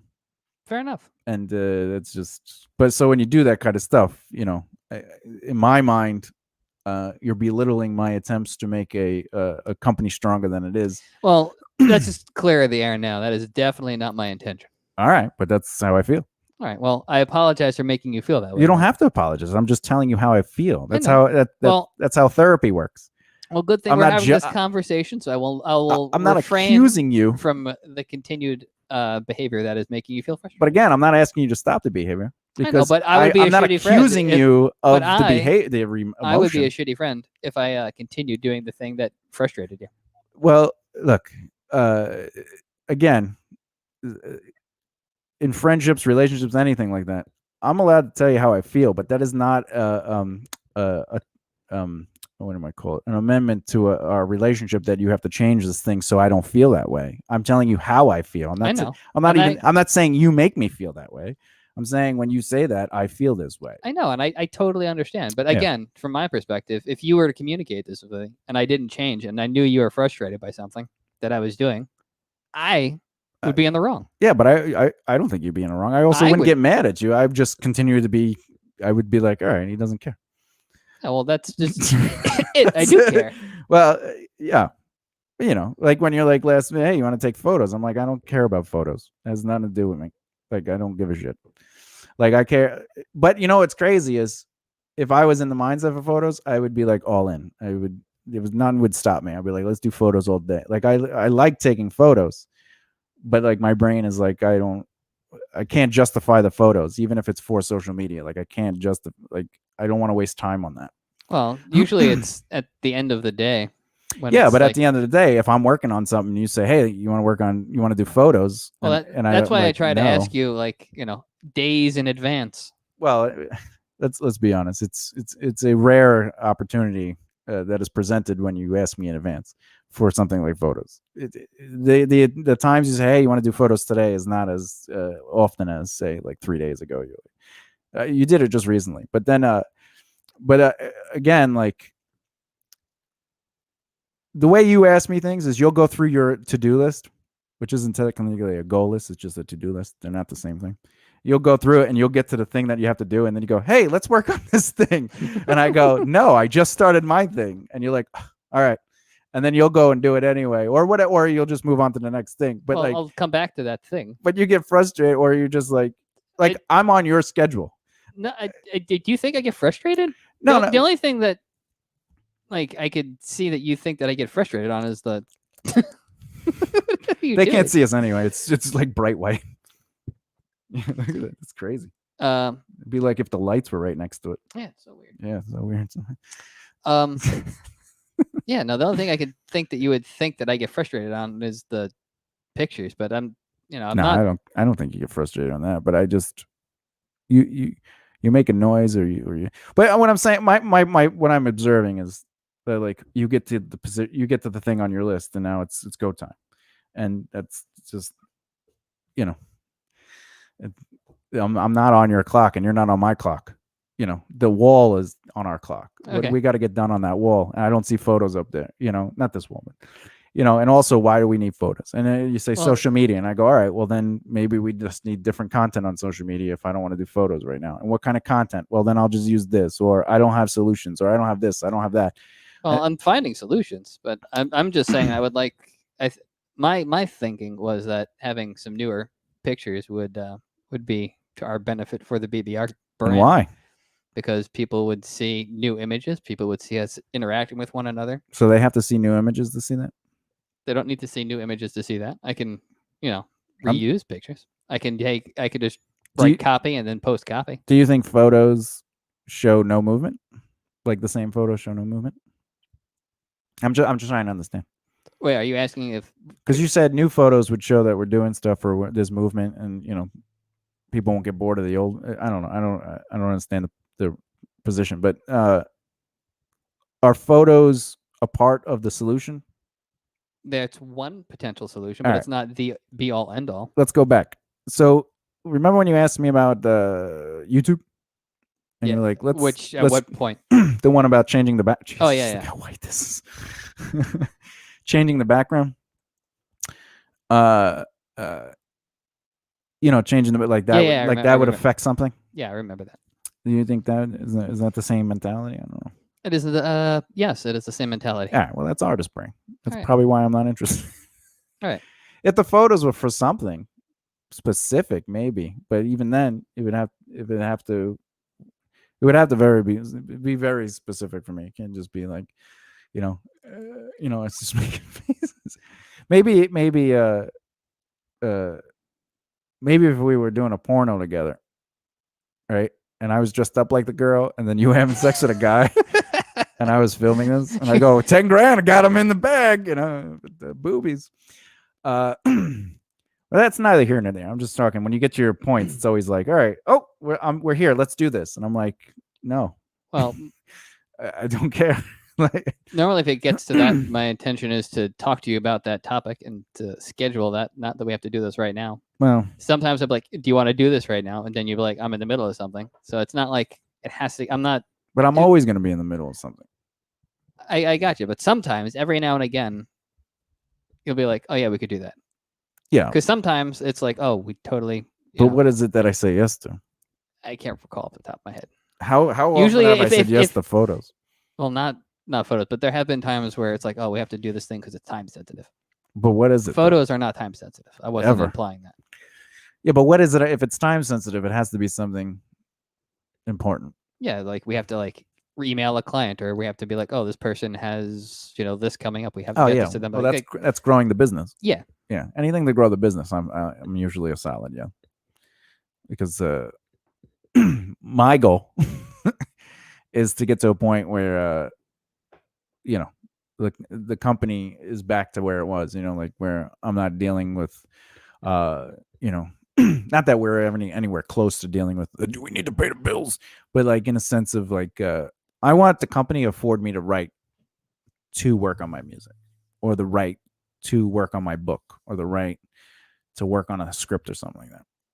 Because I'd be writing all the time. If I had An original script. an original script, yeah. Because again, if someone hires me to write a script, I'm going to write the script. Yeah, because because there would be a client. it's a client. But I mean, even my own stuff. I have a wall, 20-something projects that I could have done in less than 4 or 5 months, just writing them. But like to me, I haven't earned the right to do that, because nothing I do on that wall. If I write a script, it won't make us money. Everything we do to get that script sold will make us money. And if we're not doing those things first, then writing the script doesn't make any sense. Yeah, in fact, we could get a script picked up before it's written through a treatment or through a pitch, and then they would hire us, and then you would get paid to write your own script. That's right. And if you did write it and it got picked up after a pitch, they actually pay you for writing the script, even though it was written. That's how the Writers Guild works. So you get retro pay. I get retro pay. Ooh. Anyway. Comes complete with bell bottoms and everything. Bell bottoms. You're welcome. No, but I don't like doing anything unless it's BBR related. I just don't. It's just how I am. And people take that as weird, but That's not weird. It is weird, because I'm I'll always be the person who, like, everything I do is for BBR, even if it's the Thomas J. Bellezza brand, because BBR is Thomas J. Bellezza. Obviously I'm trying to change that with you in it, but again, anything I do is a BBR brand. Like, even though like Thomas J. Bellezza has its own brand when it comes to entertainment, I am also the like, if I do anything, I'm representing. You're representing the BBR because brand. it's literally the birth child of your brain. Yeah, and it's one of the reasons some of the colors match, from the Make It Right Left to Your brand to the BBR brand to the Altania brand, because it's all one big thing. It's all one big thing, and I worked very hard for that, so I can just kind of be me. But again, if I worked on my album, that's a thing. If you work on your album, that's a thing. And you'll never make money with a thing. I understand. But so in my head, would I rather be writing an album? Yes. Would I rather be writing a book? Yes. Would I rather be writing a script? Yes. Right?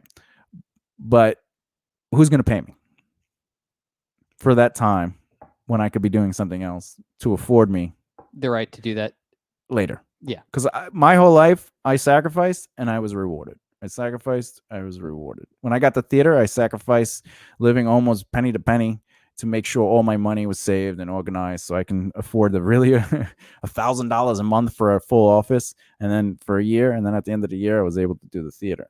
That's a sacrifice, right? I didn't go on vacation. I didn't buy it. I literally bought food and paid my bills. That's it. I didn't buy any new clothes. Could I have? Yes. But why didn't I? Because you knew that you had the goal to grow BBR, so you set yeah. I mean, I opened a theater in 1 year because I set my goals. I literally was like, I'm going to open up a small office. I'm going to grow that office for 1 year, and I'm going to open up a theater. Now, those aren't specific goals. So how did I make them specific? I started talking about building relationships with investors and, finding locations and understanding my business plan, writing out the business plan, setting, growing my clientele so I could afford I was growing, my clientele was so big it could afford the theater without even doing the theater. And then when I got to that point, what was I able to do? Charge people $300 to rent the theater for the night. That was an insane amount of money. No other theater was doing that, especially on Long Island. Yeah, jeez. And I was also giving them 2 nights free for rehearsals. So I had BBR grow so big that the theater actually became a hobby for me. It was something that I always wanted to do in my life. I always wanted to have, not a theater per se, but a performance hall. Because you wanted to provide a way for, you wanted to provide a yes for people that were just starting out. Correct. And some people I charge because, it's important that you charge so it could afford itself. Yes. And other people were just like, I have nothing. And I was like, all right, I'll give you a Tuesday, like do whatever you want with it. But I had to set those goals. I had to, what did I need to get an investor interested? I set goals to make sure that happened. Specific, measurable, attainable, realistic, timely goals. And then once I had all that set up, But see, the thing is, I also maintained building relationships with investors before telling them I needed them. So I wasn't like I had the stuff to give to investors, and then I was like, "Hey, investors!" You had built those friendships before even Yeah. mentioning that. Oh, yeah, this thing going on. So that's why the time you came around to, oh, this was going on. They were already your friends. They're like, oh, cool. Can I be a part of this? And during that year, what's funny is the year before I opened the office, the first office, I wrote a script because I was hanging out in Florida with my dad. You know, I was getting better, and I was doing nothing other than being there. Like I had no other responsibilities. You know, so I just, Dad, you need help. What do you need help with? That's what I'm here for. So I wrote a script. At the end of that year of living with my father, did I make any money on that script? No, Did the script get me any opportunities? it did not. Exactly. But I came back to New York. One of my best friends I had made several years prior to that was working with somebody. That person was a weekend warrior to LA, and they worked for MGM. Led to an opportunity where they said, "Hey, do you have a script or a treatment?" Because they're looking for a show like this. And then my friend was like, "My buddy has a show, that Literally? exact show," and they took it. So what got me the opportunity? My script, The friendship. the friendship got me the opportunity. And they didn't even say they needed the script. They're just like, "Do you have a treatment or a pitch for it?" And I was like, "Well, I have a script." And I was like, "Send us the script." And that, led to another script and another script and another script. So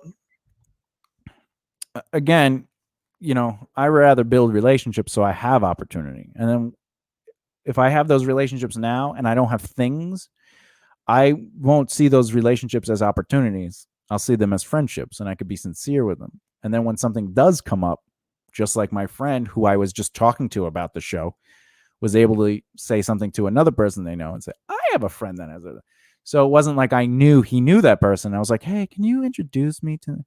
But You had already built a friendship before even having the script. the friendship was so good and so pure that they went out of their way without me saying anything to get me that opportunity. They're like, I got you.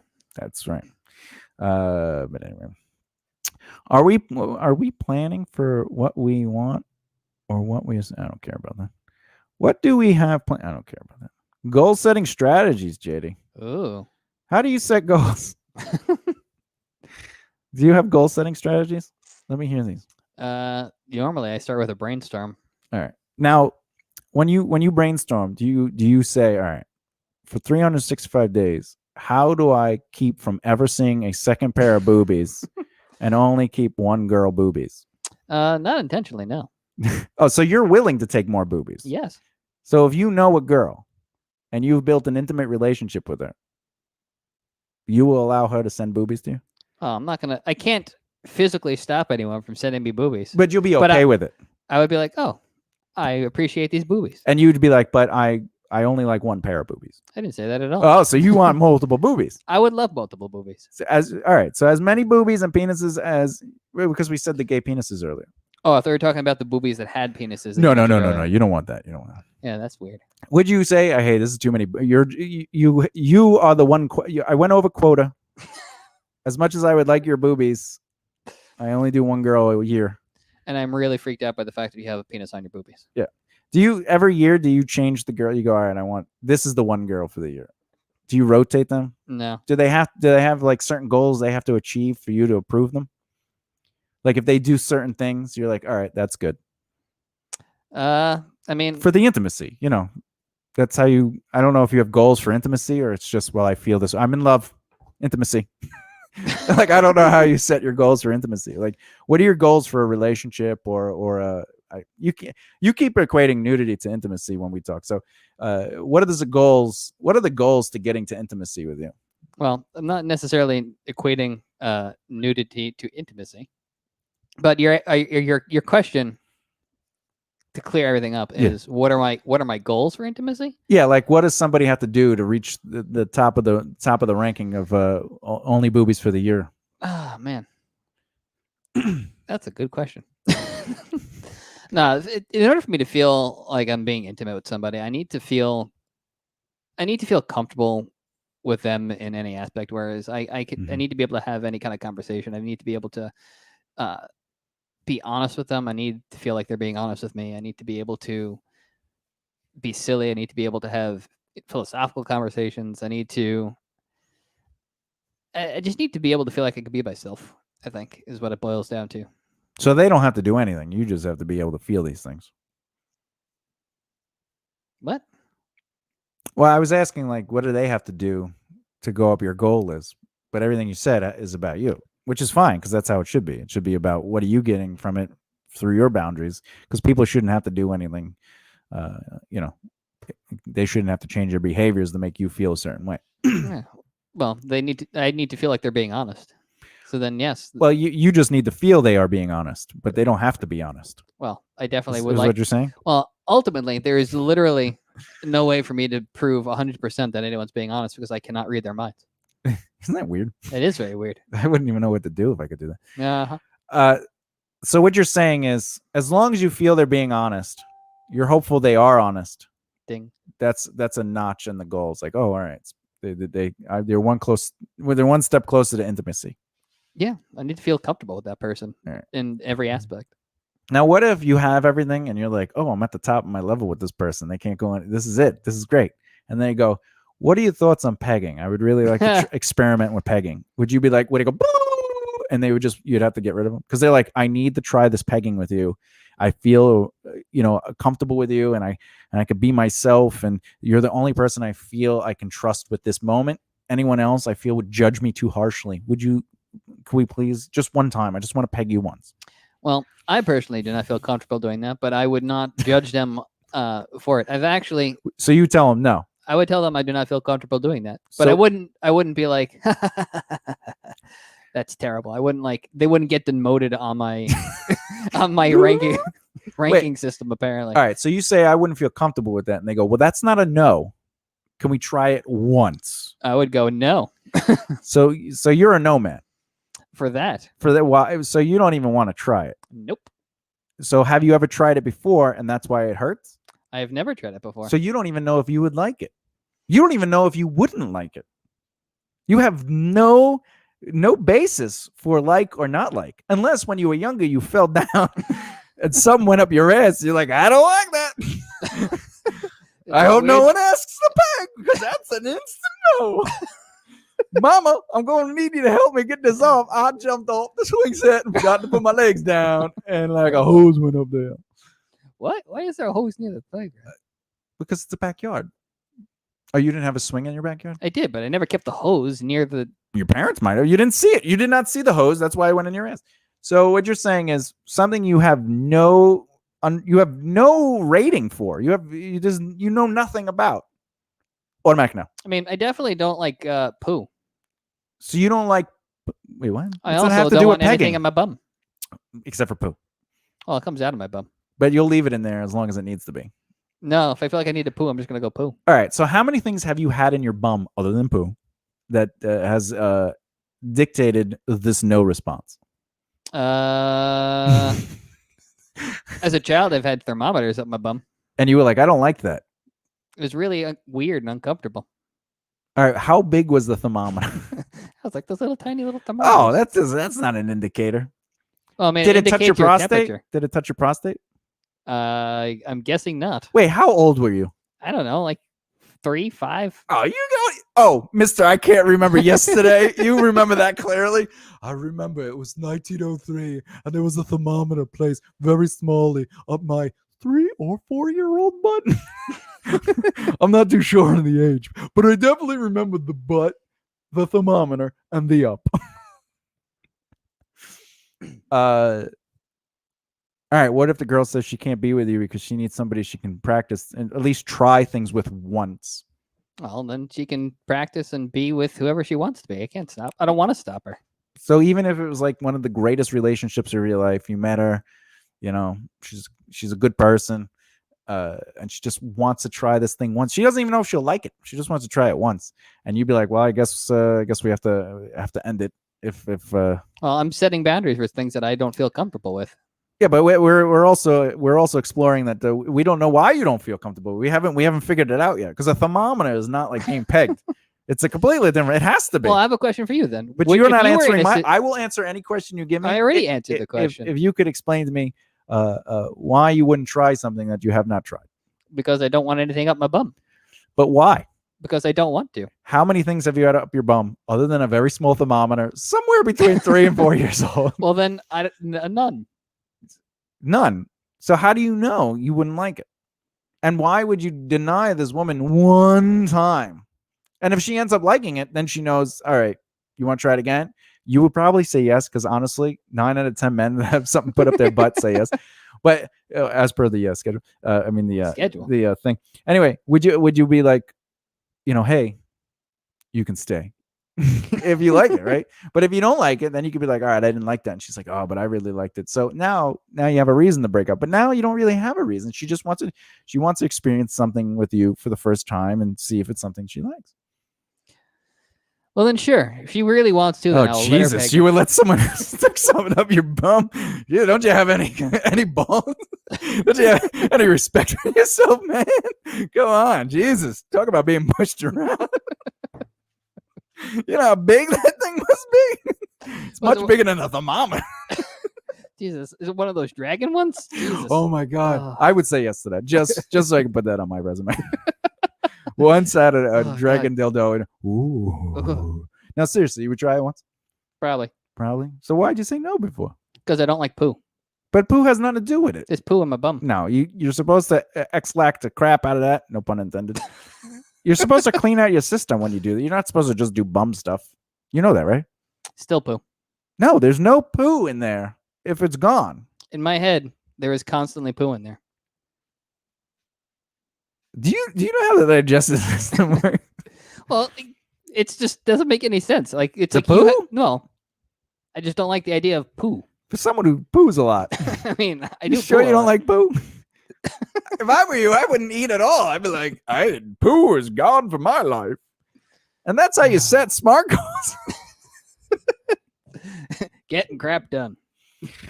Anyway, so you heard it here first. If any ladies like JD, you can ask one time and he'll try it one time with anything. Not saying anyone's listening, Liz, but I think it is an opportunity for procreation. All right, so goal setting. So how do you set goals? We didn't really get into that. Well, we already started at one point where I mentioned I start off by making. I'll brainstorm. Yeah. I'll make a list of things that I feel like I want to achieve. All right. Now, that's where I would start. That's your goal setting strategy. Well, that's where I would start. Well, I'm asking what your strategy is. Is your strategy just starting things and then putting it aside? Goal 1, plan out strategy. Goal 2, do something else. Goal 2, empty. Well, I would say, okay, what is it that I would like to achieve? Yeah, what do you That's my brainstorming. And then from there, I would be like, oh, okay, so let's work backwards. How do I make these things happen? Mm-hmm. And then I would come up with smaller goals. And then from there, I would be like, all right, so how do I make these things happen? This way I can, make sure that I stay on track and get them done. How many of those lists have you made, and can we see one? I mean, we have a combined list on the board. Those are dream goals, because they're not specific, measurable, attainable, realistic, and timely. Oh, well then I don't have a. I'm asking you, not me. I know how to do that. I'm asking you how you goal setting strategies. But have you done this? Not in a while. Would you say I do this more often than most people? Yeah. Yeah, that's right. Periodically, you will go through everything. Periodically. Yes. Dude, I do this every week to every month. That's I'll give you you want me to give you an example? I would love an example. Please give me an example. So on YouTube, we're trying to reach certain numbers. So we create SMART goal numbers: specific, measurable, attainable, realistic, and timely. We keep track of what our monthly goals are, our yearly goals, and then our monthly goals. What is it, the things we want to break each month?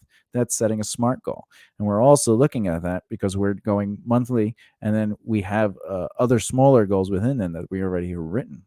And then of course we have our dream goal, which is 1,000 subscribers and 4,000 watch hours. So the other thing we keep track of is the hours, and we say to ourselves, we want to reach this as a goal for, and they're small. They're not huge numbers in the beginning.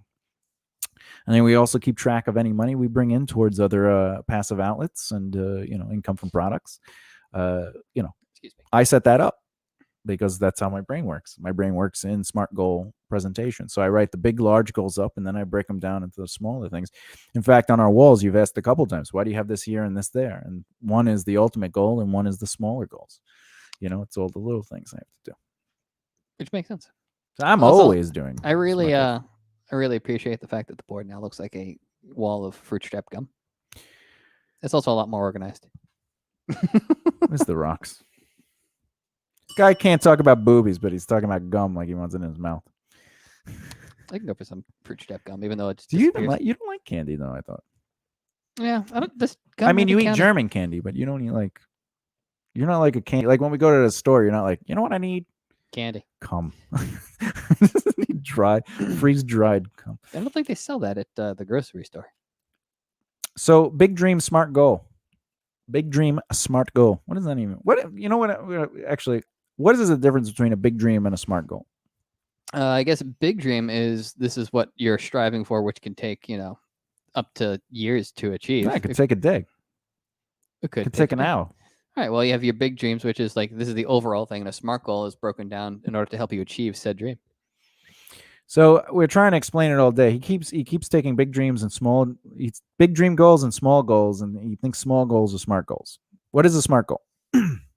It is a specific, measurable, attainable, realistic, and timely goal. Correct. So a big dream goal can be a smart goal. Because if it's specific, measurable, attainable, realistic, and timely, it's a smart goal. All you have to do is make sure you have those elements, those 5 elements to any goal, and it becomes a smart goal. However, there are dream goals, and then there are the smaller goals. The smaller goals, which is, I call them process goals. So you have the result, and you have the process, and then you have to make sure they're smart goals. Right? Now, sometimes you might want to create smart goals. So you might be comfortable with the process title and also the result title, just because you don't have to make them smart goals. You could just make them title, and then you set up smart goals within those goals, and you're saying, this is how I'll achieve this first process goal. This is how I achieve. But, everything you do must affect everything you do. So as you're leading to the big goal, your results, all your process goals and all your smart goals should include things that affect the end result, including the other processes. So if I do the first thing, let's say I have 5 process goals to get to my result goal. I need to make sure that all 5 process goals influence each other. Now, obviously, the first thing's not going to be influenced by the things after it, but the first thing has to influence everything after it. The second thing has to be influenced by the first one and everything after it. The third one has to be influenced by the 2 before it, and then the 2, right? So everything you do has to affect everything you do. That's how you should set up smart goals, because the stronger the goals influence each other, the more powerful the results will be. So if you're just like, I want to, be a successful actor, and you go, I want to be a successful actor, so I need an agent, a manager, a reel, headshots, and I need to book myself, right? Those are completely independent things that have they're not necessarily, Well, they related. They are related, like to someone who doesn't understand the business. They are. In their brain, they think if I have a reel, an manager, a manager, an agent, a reel, a headshot, those, and I start booking. I love how they're always like, I need to book work, but then I need to submit the work. Those things will, in their mind, an artist will think those things will lead to me being a successful actor. They don't understand the process, right? However, let's just say that's something somebody writes. Those are process goals and result goals, right? And ultimately, you got to figure out, well, how do I get headshots? Right now, if you think, how do I get headshots? And then it's just, how do I get headshots? And all your smart goals lead to getting headshots, and that's it. You're not necessarily setting up strong smart goals. And the reason is because everything you set up for the smart goals should influence all the other goals after it. But the other thing is, when you say a process goal like get headshots or get a reel or get a manager or get an agent, they don't have a value of order. Like if I do this, it'll lead to that, to that, to that, to that, to that. They're just things that I want to get done. But they still, in the mind of somebody who doesn't understand how the industry works, think that they have relative value to becoming successful. It's like a band, musicians do it all the time. If we play shows, if we make an album, if we do merchandise, if we write songs, if we get signed, those are all, they're not, they have no order to them. They're not order process. It's not like if I do this, it'll lead to this, that'll lead to this, that'll lead to this. Even though they might think if I write a song, it'll lead to shows. If I do shows, it'll lead to a record label or a manager. If I get the manager, I'll get a record label. If I get the record label, I'll be able to go on tour. They think that, but there's so much other stuff going on there. interest in general. I mean, there are definitely examples of bands that got a record deal before there was actually even a band. Yeah, but again, So I'm just saying that proves, that what you're saying is correct, because you don't need to. but I agree with you. But they also live in the world of record labels. They've been on a record label for a while, and they believe they need a record label. Nowadays, you don't need a record label. I know people who have record labels, like they own the record labels, and they tell people don't get signed. It's the worst thing you can do. If you have no power or pull, getting signed by a record label, you don't have control of your music like you think you do. Getting signed by a record label, you don't have full ownership. And who are you? Like a nobody going in, you go, I want to own my stuff. And they go, okay, let's see if we can get past these first 2 albums, maybe 3. If we can get past that, you could own your 4th album, your masters.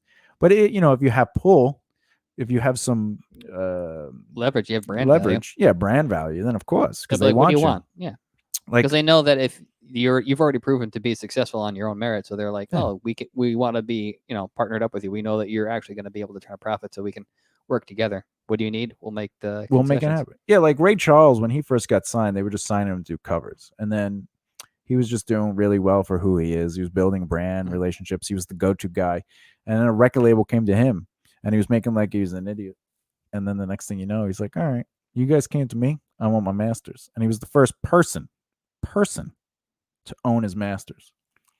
Not black person, not white person, not anybody. First person. The first artist. He wasn't an artist. He was a business. Ray Charles was not an artist. Could he play? Did he write amazing songs? Did he create music? Yeah, but he was a business and an artist. But he would get mad if you said he was an artist. He'd be like, I'm not an artist. I'm a business. That's why he fired his manager. That's why he fined people that were late to rehearsal. If you're an artist, you don't fine people for being late. That's true. You'd be like, you're late. I get it. No, he was a business. You didn't know that? I did not. I learned something new today. This guy over here. Don't you want to be in the music industry? What the hell's a music? Anyway, so I'm gonna go over SMART goals and then we're done for the day.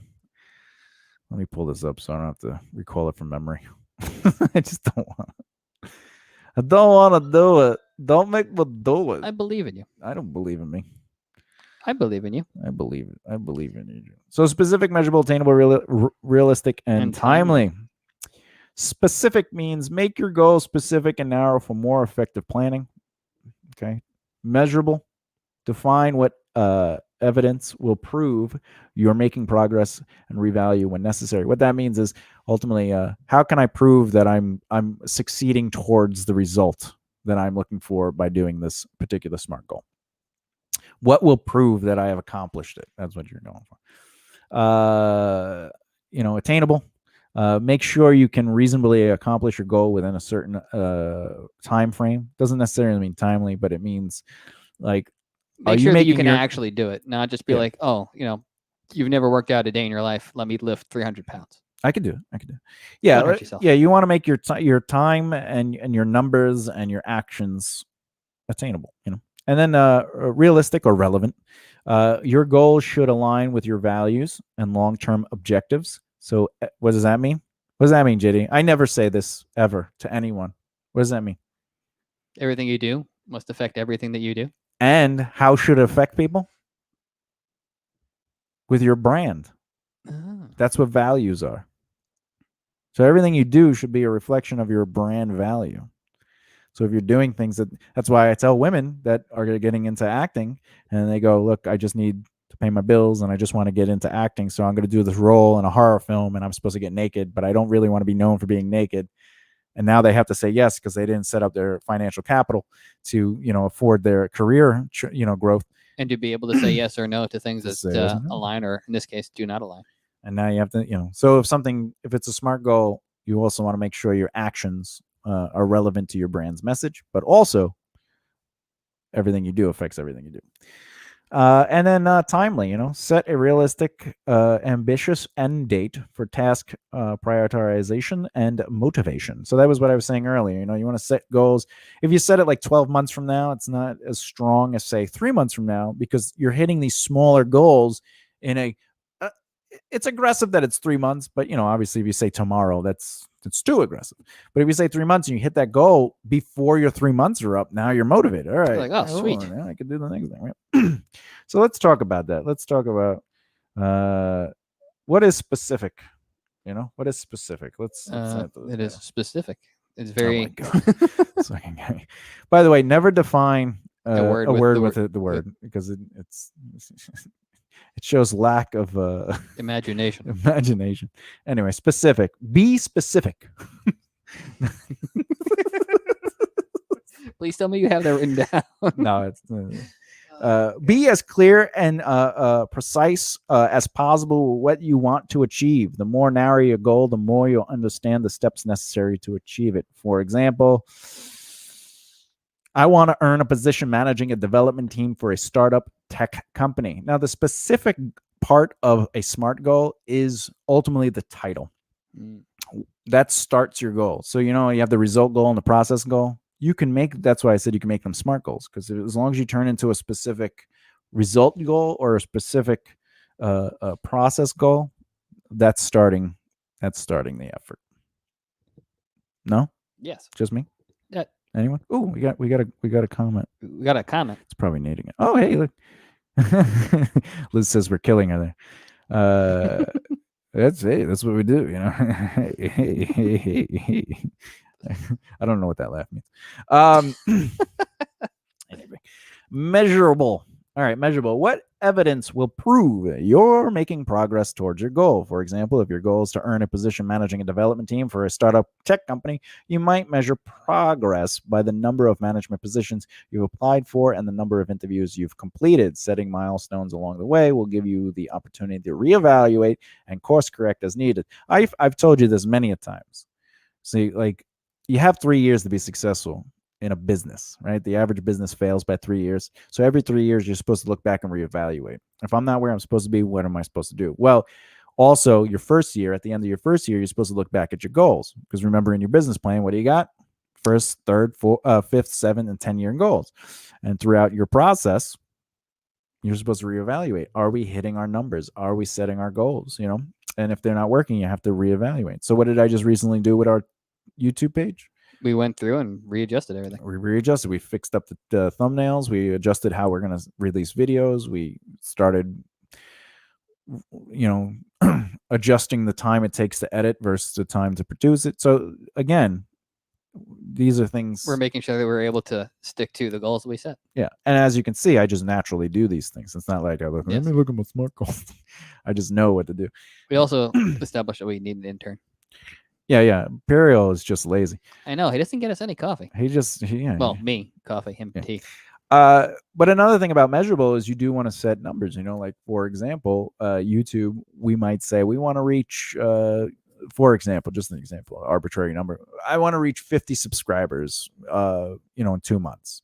That's making it measurable, because did we do it in 2 months and did we hit 50 people? So it's measurable, right? Now, if we don't hit it in 2 months and 50 people, now we get to reevaluate it at that time and say, why haven't we hit 50 people? And, or like, how long will it take to hit those 50 people? Do we want to create a change in that? So you got to be very aware of that. Achievable. Have you set an achievable goal? ? Setting goals you can reasonably accomplish within a certain time frame will help keep you motivated and focused. So this is basically what I said earlier. If you set that 2 months, 50 people, in fact, if you set it for 3 months, 50 people, if you're not being consistently proactive on your YouTube page, you won't hit it. But if you are, you will hit 50 people. I think we hit 50 people our first month, right? It was like 40 something, maybe 30. No, 36. We hit 36 in a month.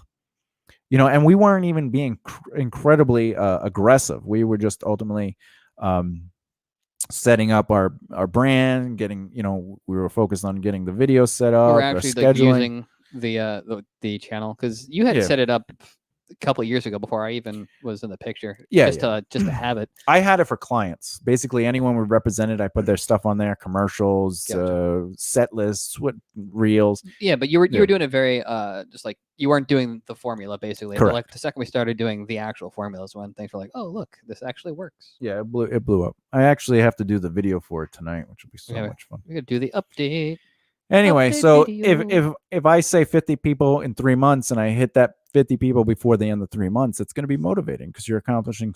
But if I was like, I need to hit 600 people in 1 month, right? Oh yeah, no, that's going to be very disheartening because you're not setting something that's really realistic. Yeah, but more importantly, there is a difference between gaining 50 people organically versus asking 50 people to subscribe. Agreed. Because after you ask those 50 people, they're not going to follow your page. People who subscribe organically, which I talked about since you've known me, if people follow you, like you, or interact with you organically, they are becoming fans. And they've bought into the brand that you're developing. Yeah. So they're going to always want to keep coming back. Like, oh, what do you got? What do you got? Exactly. What do you got? But if you're following and deleting people, or you're asking people to follow you, you're not going to get the guaranteed fan growth, the emotional growth that somebody who chooses on their own accord to do that. But if you're trying to grow your numbers, obviously you could do it a million different ways, but if you're trying to build your fan base, that's a whole other thing. Did we do relevant or anything? When setting goals, realistic. Or relevant, as the other variations are. When setting goals for yourself, consider whether or not they are relevant. Why? Because each of your goals should align with your values and larger long-term goals.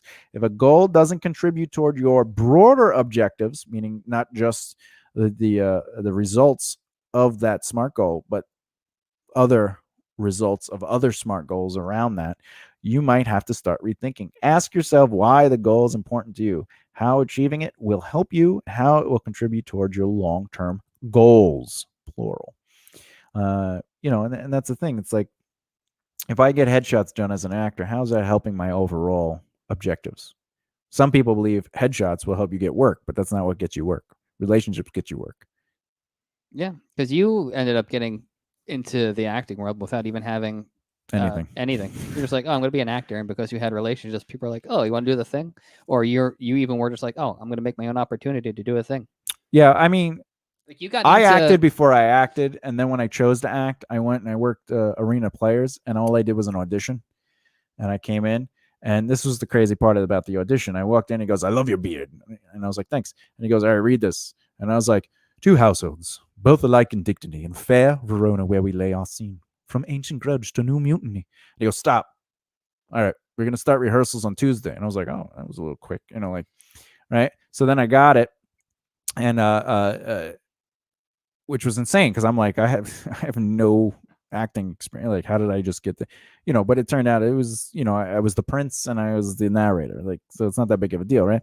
Whoa. However, during the rehearsals of that play, it came out that the guy who cast me, who was in his 70s or 80s, whatever, his son is somebody that I grew up with in the music industry. Meaning he was an associate in the music industry. It wasn't somebody like I had dinner with at his house. It was just somebody that I worked with or I saw, and we always would grow a relationship like that. Like you would with other bands that you don't necessarily hang out with, but when you see them, you embrace, right? Like, oh yeah. Hey, it's you. And I told him that, and the next thing you know, not only did his son come out and hang out, and he was like, oh my God, I can't believe you're, and like that brought him and I together more. And then I met his sisters and everyone else. And next thing you know is the director goes, hey, I got a play you'd be great for next month. I go, you mean after this one I do another one? He goes, yeah, so you're going to start rehearsing the other one now while we're doing the play. So it was like you rehearse and you do the play, and then once that play's done, you start the next play. However, what was happening was every month he was casting me in the next play. So you always had work lined up. I had work, and it was paid work. So for a whole year I worked at this theater company and I knew I was not good. Even though some people said I was, they were like, oh, we love your passion. Where do you get that organic energy? I go, I don't know. I just think about how much I hate you people. And I get angry. It's a love scene. It's exactly. Yeah. I hate this guy. But anyway, my relationship with that person within a month led to a year's worth of work, and it was not because I had a headshot. He didn't look at my reel. Well, you ended up getting into, SAG without, within 6 months of going, I'm going to be an actor. Yeah, I actually got into SAG because I filmed my own thing, and I created a Taft-Hartley with that new media project by casting somebody that I was working with to be in it, and that person was a SAG member already. And then it made everybody in the project Eligible. eligible for the SAG. Edible. And then I just signed up, and every job I got, I made money. I made good money on. Anyway, so finally, timely or time-based, depending on which acronym you want to use. What is your goal time frame? An end date can help provide motivation and help you prioritize. For example, if your goal is to earn a promotion to a more senior position, you might give yourself 6 months to a year. If you haven't achieved your goal in that timeline, take time to consider why. Please stop wearing makeup on your nose. Your time frame might have, I don't know why that's there.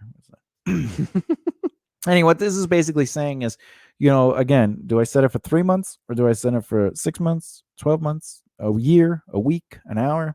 And that's why I'm saying earlier, you said a goal, you said goals are longer. And I was like, no, it could be a month, it could be a day, it could be an hour. A smart goal doesn't necessarily have to be life changing. Any goal doesn't have to be life changing. Throw out the trash. That's a goal. Definitely a good goal. That's a goal, right? But it's not going to take you a year. Well, maybe you. But you might write at 5 o'clock, take a break and throw out the trash. That's a smart goal. And change the bag. Smart goal. It's very specific. It's timely. You definitely could get that. You can definitely measure if you've done it or not. Yeah, is it gone? Is it not gone? And that's is the bag new? Is it not new? Is it new? Oh, you may call me Betty. Betty. Your shirt is red. Your shirt is black. Oh, chosen. Nah. Neo. Whoa, Black Betty. Whoa, Black Betty. Wow, that's a lot of nuts. It's a stomach bug on the floor. I mean, look at it, man. You can see right through it. That's completely impossible. Oh, hello, cute baby. Okay, bye. I'm so shy. Oh, yeah, That why is movie is just amazing. Get out of me. That's it. We're done. I'll talk to you later. Bye. That's Bye. it, right? Any questions on that subject? You just let us know. You leave a comment. We'll answer it next month in a timely manner. So if you don't know what SMART goals are and you want to hear a booby conversation for the first hour, feel free to go back to the beginning of this. This a lot of boobs. Definitely a lot of boobs. I'm going to try to get JD to open up more about his sexuality and see if he thinks I'm actually talking about his sexuality. We're going to see what happens there. JD, I was talking about Christmas presents. God. Today we're talking about network market practice. So JD, how often have you been in a gay relationship? Oh, that's very funny. I've been in very happy relationships.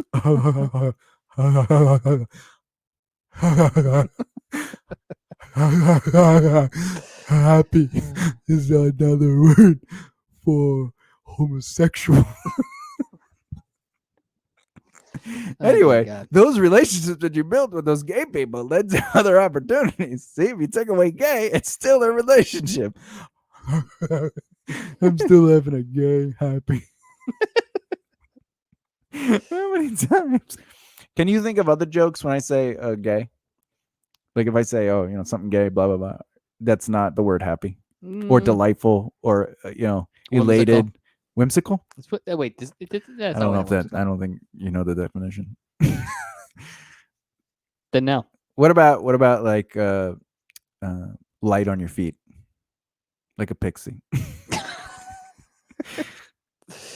Well, I could use that in my repertoire now. Would you, if you woke up and you realized you were gay, but you also had in the back of your head that you could be straight, but you're not bi, you can make the choice. Like you're like, oh, I remember being straight, but I know I'm gay now. So I could like flick the switch? Yeah, you could be like, I'm gonna choose straight or gay. Like you have the choice. Which would you pick? Yeah, man. Why not just go back and forth? Wait, but no, you have to choose one. You have to choose one. You can't. Yep. I Wait, asked some wait, wait, no. questions. Go ahead. No, like my question is like what if like I'm in the mood for No, like, it's not a switch like you go back and forth. Like you woke up and you can now choose either or. You grew up straight, but now you wake up and you realize But you what- are gay, but you have that ability to be like, wait, I can choose one, and then that's what you are for the rest of your life.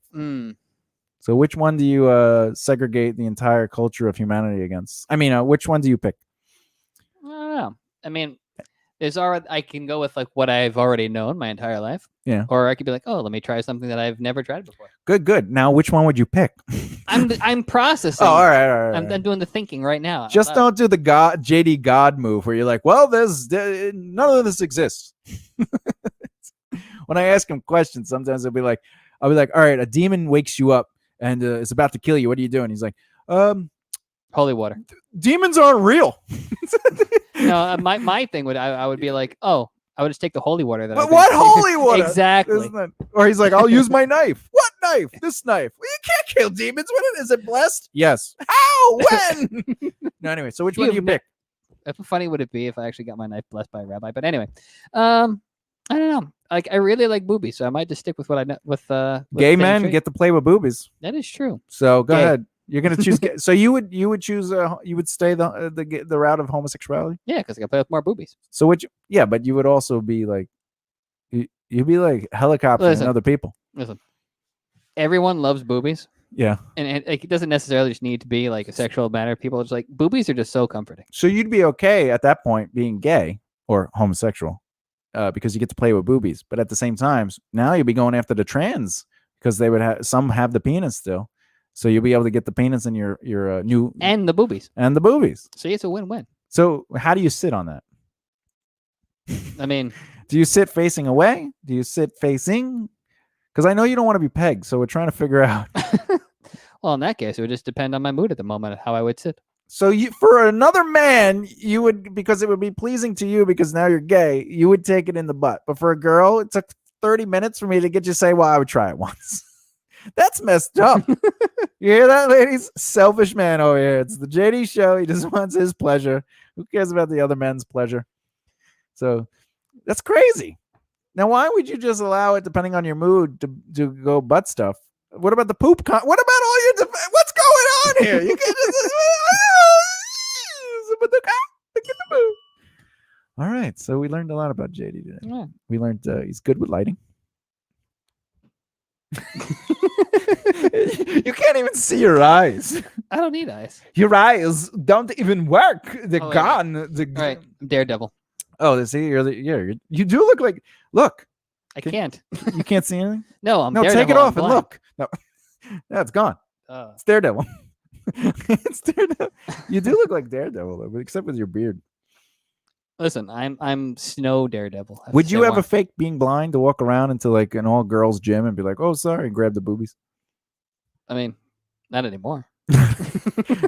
not since I met the one. Now, if you met somebody in real life and they wanted to show you boobies after you built a relationship, would you go, hey, I already have boobies that get sent to me on social media. I don't need your boobies too. They wanted to send me boobies. They wanted to show me boobies in real life. I would see the boobies. So boobies in real life, do they outweigh any relationships you've made with other people over the internet? See, no relationship outweighs any other relationship. Every relationship is unique. So that's an unfair question. So what you're saying is you've definitely seen other boobies in the last year. People have not sent me boobies other than one person this year. What are you talking? Is that true? Yes. What happened to your mojo? I have not been practicing the mojo. Is it because you're not interested in other boobies? It's because Is somebody catching the feels? It's because I have a very difficult relationship with. Oh wait, that's not the marriage music. I definitely have a very difficult relationship with intimacy as of the past few years, basically coming from a terrible relationship which left me with a lot of emotional baggage too. Yeah, so you don't want anyone's boobies. I didn't say that. Just had a very difficult relationship with intimacy. All right, so my goal with that is to get as many boobies as possible. No, is to work my way through the baggage, which has definitely taken a lot of time. But Now, are you working through that baggage by utilizing anyone who's willing to show you boobies? This is helping my baggage. Just send me more. No one else. Though. this is my booby bag. Would you take boobies from anyone else that you have a relationship with, like a friendship? Like, let's say you have a good friend, and they're like, "I want to start sending my boobies." Would you be like, "Okay"? Yeah. Would you say, "Look, I have bad"? If you were to send me boobies, I'd be like, "Why are you sending me boobies?" I send you boobies all the time. No, I meant your boobies. What are you talking about? If you were to send me your a picture, I don't of your have boobies. What are you saying? I'm fat? Oh Jesus, I am fat.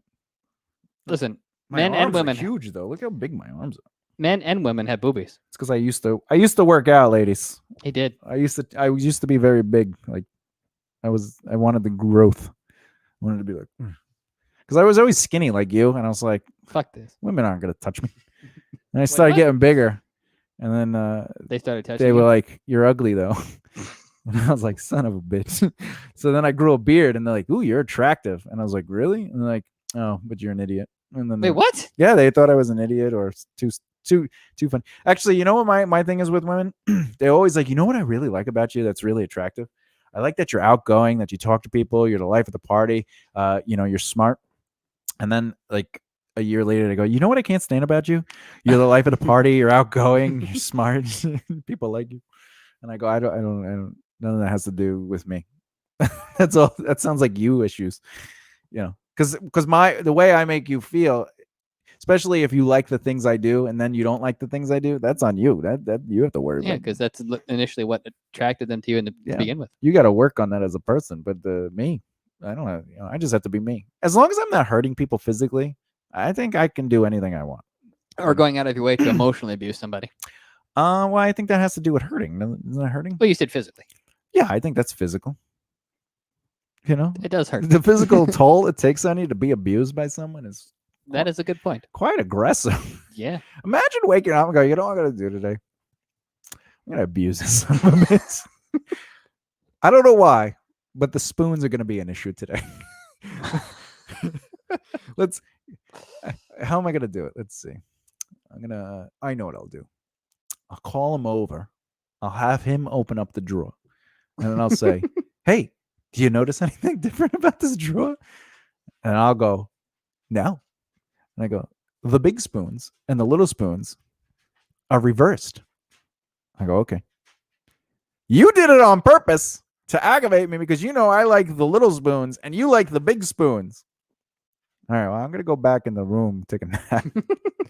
No, I'm emotionally abusing you. Not yet. You have fun with that. Yeah, this is just, I think, stupid. You got to get me with the other stuff. You got to trick me. Get a job. My mom once walked into the room and said, get a job while I was practicing with the band. The next thing we started doing was playing a punk version of Get a Job. We just like, get a job. Get a job.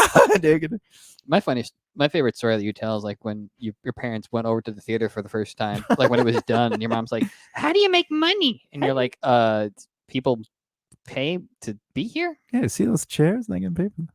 Yeah, but how do you make money? Oh, I own the place. You don't work for someone? Yeah, I do. I work for the man, taxes. It's like I work for me. I work for me. Right, puppy? My puppies. Oh, look at my puppy. Which is weird because you've basically not had a day job in like forever. I haven't had a day job I needed. I would say 2001, maybe 2005. But I was doing, I don't count from 1 to 5 as like day jobs because they were in the industry. Like if I was working at a studio or I was like. Yeah, you were working within your field of interest. You weren't like working at a deli counter. Yeah, I don't count those as day jobs if you're working within your field. So if I was doing like websites or consulting at that time, like limitedly, I still count it as 4 because it was usually bands or. Yeah, you were still working within the field. Yeah, so I don't. But some people might consider, oh, you had a job. I was like, but I owned the business. Yeah. So that's not a day job. Yes. Yeah. It may look like a day job because I got hired as a third party. Like if a studio was like, hey, can you do our website? It's a third party hire. Like I don't work. I wasn't hired. Like they're not paying me to be an employee. Yeah. They're paying me for the website. Yeah. But some people were like, no, then you're working for the studio. I go, yeah, but it's still my line of business then. Like I have nothing to argue with you. Like I'm literally in the music industry. Yeah. I think he's taking all of his toys and putting it into the Imperial case. He's so funny. He's so funny. Yeah, no, yeah, no, I've been pretty. I just made it early on. I was like, I don't want to work for anybody. I just can't. Just and like by getting hired, I could literally just be like, I don't want to do your website anymore. Goodbye. Like toodles. Yeah, I just don't have that crap. I can't imagine you actually. I can't imagine you working for anybody. I have a funny story about me working with somebody. So With somebody or for somebody? for somebody. Okay. Right. So I worked at King Cullen when I was much younger, and I was a cashier, and they said, "Hey, would you go face the shelves?" And I was like, "Well, I'm a cashier." And they go, "Yeah, but I need you to face the shelves." I was like, "Yeah, but I got hired as a cashier." And they go, "Yeah, but I'm your manager, so I'm telling you to go face the shelves." And I go, "All right, do I get a raise?" And they're like, "What?" I was like, "Well, this is in addition to what I agreed to in the contract." "What contract?" "Oh, when you fill out an application for a job, that's a legal contract. It's a work agreement." And they're like, "Just go do the facing." I was like, "Fine." So I go over there and I just stand. I know what facing is, but I was just being a dick. I'm just standing there, just staring at it, the shelves. And he comes back over. It must have been like 10 minutes later. He goes, "What are you doing?" I go, "Oh, what's facing?" And he goes, "It's when you pull everything up." I go, "Oh, can you show me?" And he goes, "All right, I'll do one." And he pulls it from the back. And he pulls like two up. And I go, "All right, so just two?" He goes, "Yeah." I go, "Okay." So he leaves. And then I just put my hand back and I pull everything up. Right. And he comes back. He goes, "Why did you pull everything up?" I go, "Oh, someone comes by and they take one. There's another one, And he goes, "That's why you pull two up." I go, "Yeah, but what if they take two? Now there's none there." And he goes, "No, you just do two. It's quicker. That's all you got to do." Right. And I looked at him. I shook my head. I said, "Thank you." He goes, "For what?" "You've helped me realize that I can never work for anyone else. Mostly because I'm smarter than everyone." And he was like, "What?" I go, "Well, I don't think I should be your boss, but I definitely don't think you should have this job." And I was like, "I'm going to go back to the cash register." That's really funny. I kind of imagine this person being like twice your age. Or like It three was. times It your had age. been 40, easily 40 at the time, because I was maybe 20, not even. I was young. Wasn't that old. But Nate says, "Manager told me to unload the truck, and I told her I was a cashier. That was the first time I got fired from a Family Dollar." Oh, Jesus. Poor Nate. That's how it is, like they just I don't like at Home Depot, like if you work at Home Depot or Lowe's or like a job where there's like different positions, they make you work. Like my brother actually has the best Home Depot job. So all right, so my brother has a sleep disorder. Like legit medical sleep disorder. Yeah, he literally has he sleeps in these weird patterns, and like he sleeps a full 8 hours, but like if he won't be able to, like if he wakes up at 1, he won't be able to go to sleep until when he'll be able to wake up at 2, like whatever. Anyway, but he really needed work, he just needed to work. So he worked overnight for a while, and what he did was slowly but surely he built like an area where he can sleep hidden, like in the upper levels of like where you would need the you either have to climb up or like you couldn't see it, you'd have to really climb up. But he built it, and he had like a little bed in there, like a little mattress kind of thing he set up. That is really funny. And it was blocked out, and he would just sleep there, and they would just be looking for him, and they can't find him, and he just out cold, So he'd get up, and I think he'd leave at like 4 or 5. I forget what time it is. But anyway, so he did that. But that's just a funny thing that he did. That's really funny. He didn't get fired for that. What? He quit. That's how desperate Home Depot needed him, because he could do everything, but they kept telling him, "Hey, can you go help out in flooring?" He goes, "No, I got hired for this." And like, "Go help out in flooring." He goes, "No, because I don't get paid for that. I get paid for this, And I see where I get it from. And they don't give you raises for everything you learn, but you don't have to learn anything, but you have to learn it to do it. So he refused, even though he was a carpenter by trade, he refused to acknowledge that he was. So he only worked in flooring. And he's like, I'm not going to carpentry. I don't know anything about it. But they would make him design the bathrooms and kitchens. And he's like, no, you don't pay me for that. Like the experience. It's so ridiculous. And they'll tell you to get your license for the whatchamacallit, the lift. Oh yeah. And you don't have to. You won't get fired if you don't get the license, but you can't use it. So if you don't get the license, so he's like, he refused to get the license for that. He refused to get certified for anything. And then they gave him like a 25-cent raise once. And he was like, yeah, I definitely do not ask me to do any other position in the store. And then he just started trying to sleep with every girl there. So that was, and they wouldn't, so he left. And he slept with one girl that had fake boobies, and he was really into her, but he didn't know she had fake boobies. This is how people are, you know. Not everyone, but. And he's like, yeah, we were making out, we got naked, and I grabbed the fake boobies, and I instantly was turned off, and I had to leave. And I was like, why? He's like, because they're fake boobies. They're not fake. They're real. They're right there. They're right there. There's nothing wrong with a fake boobie. Oh, Nate says 2 weeks later, she calls me back into work because they were low in staff. A week after I got fired again, but I can't remember why. Probably because you ask a lot of funny questions. Anyway, all right, that's it. We're done. All right, I don't make this stuff up. I make up at least half of it. And the dog, he's been known to lie a little. Like all day. Yeah. He just lies around all day. It's rough. It's mostly because he's happy and light on his feet. Like a pixie.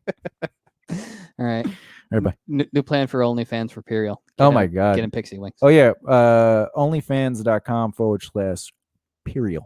Spell that. Boob talk alert. Boob talk alert.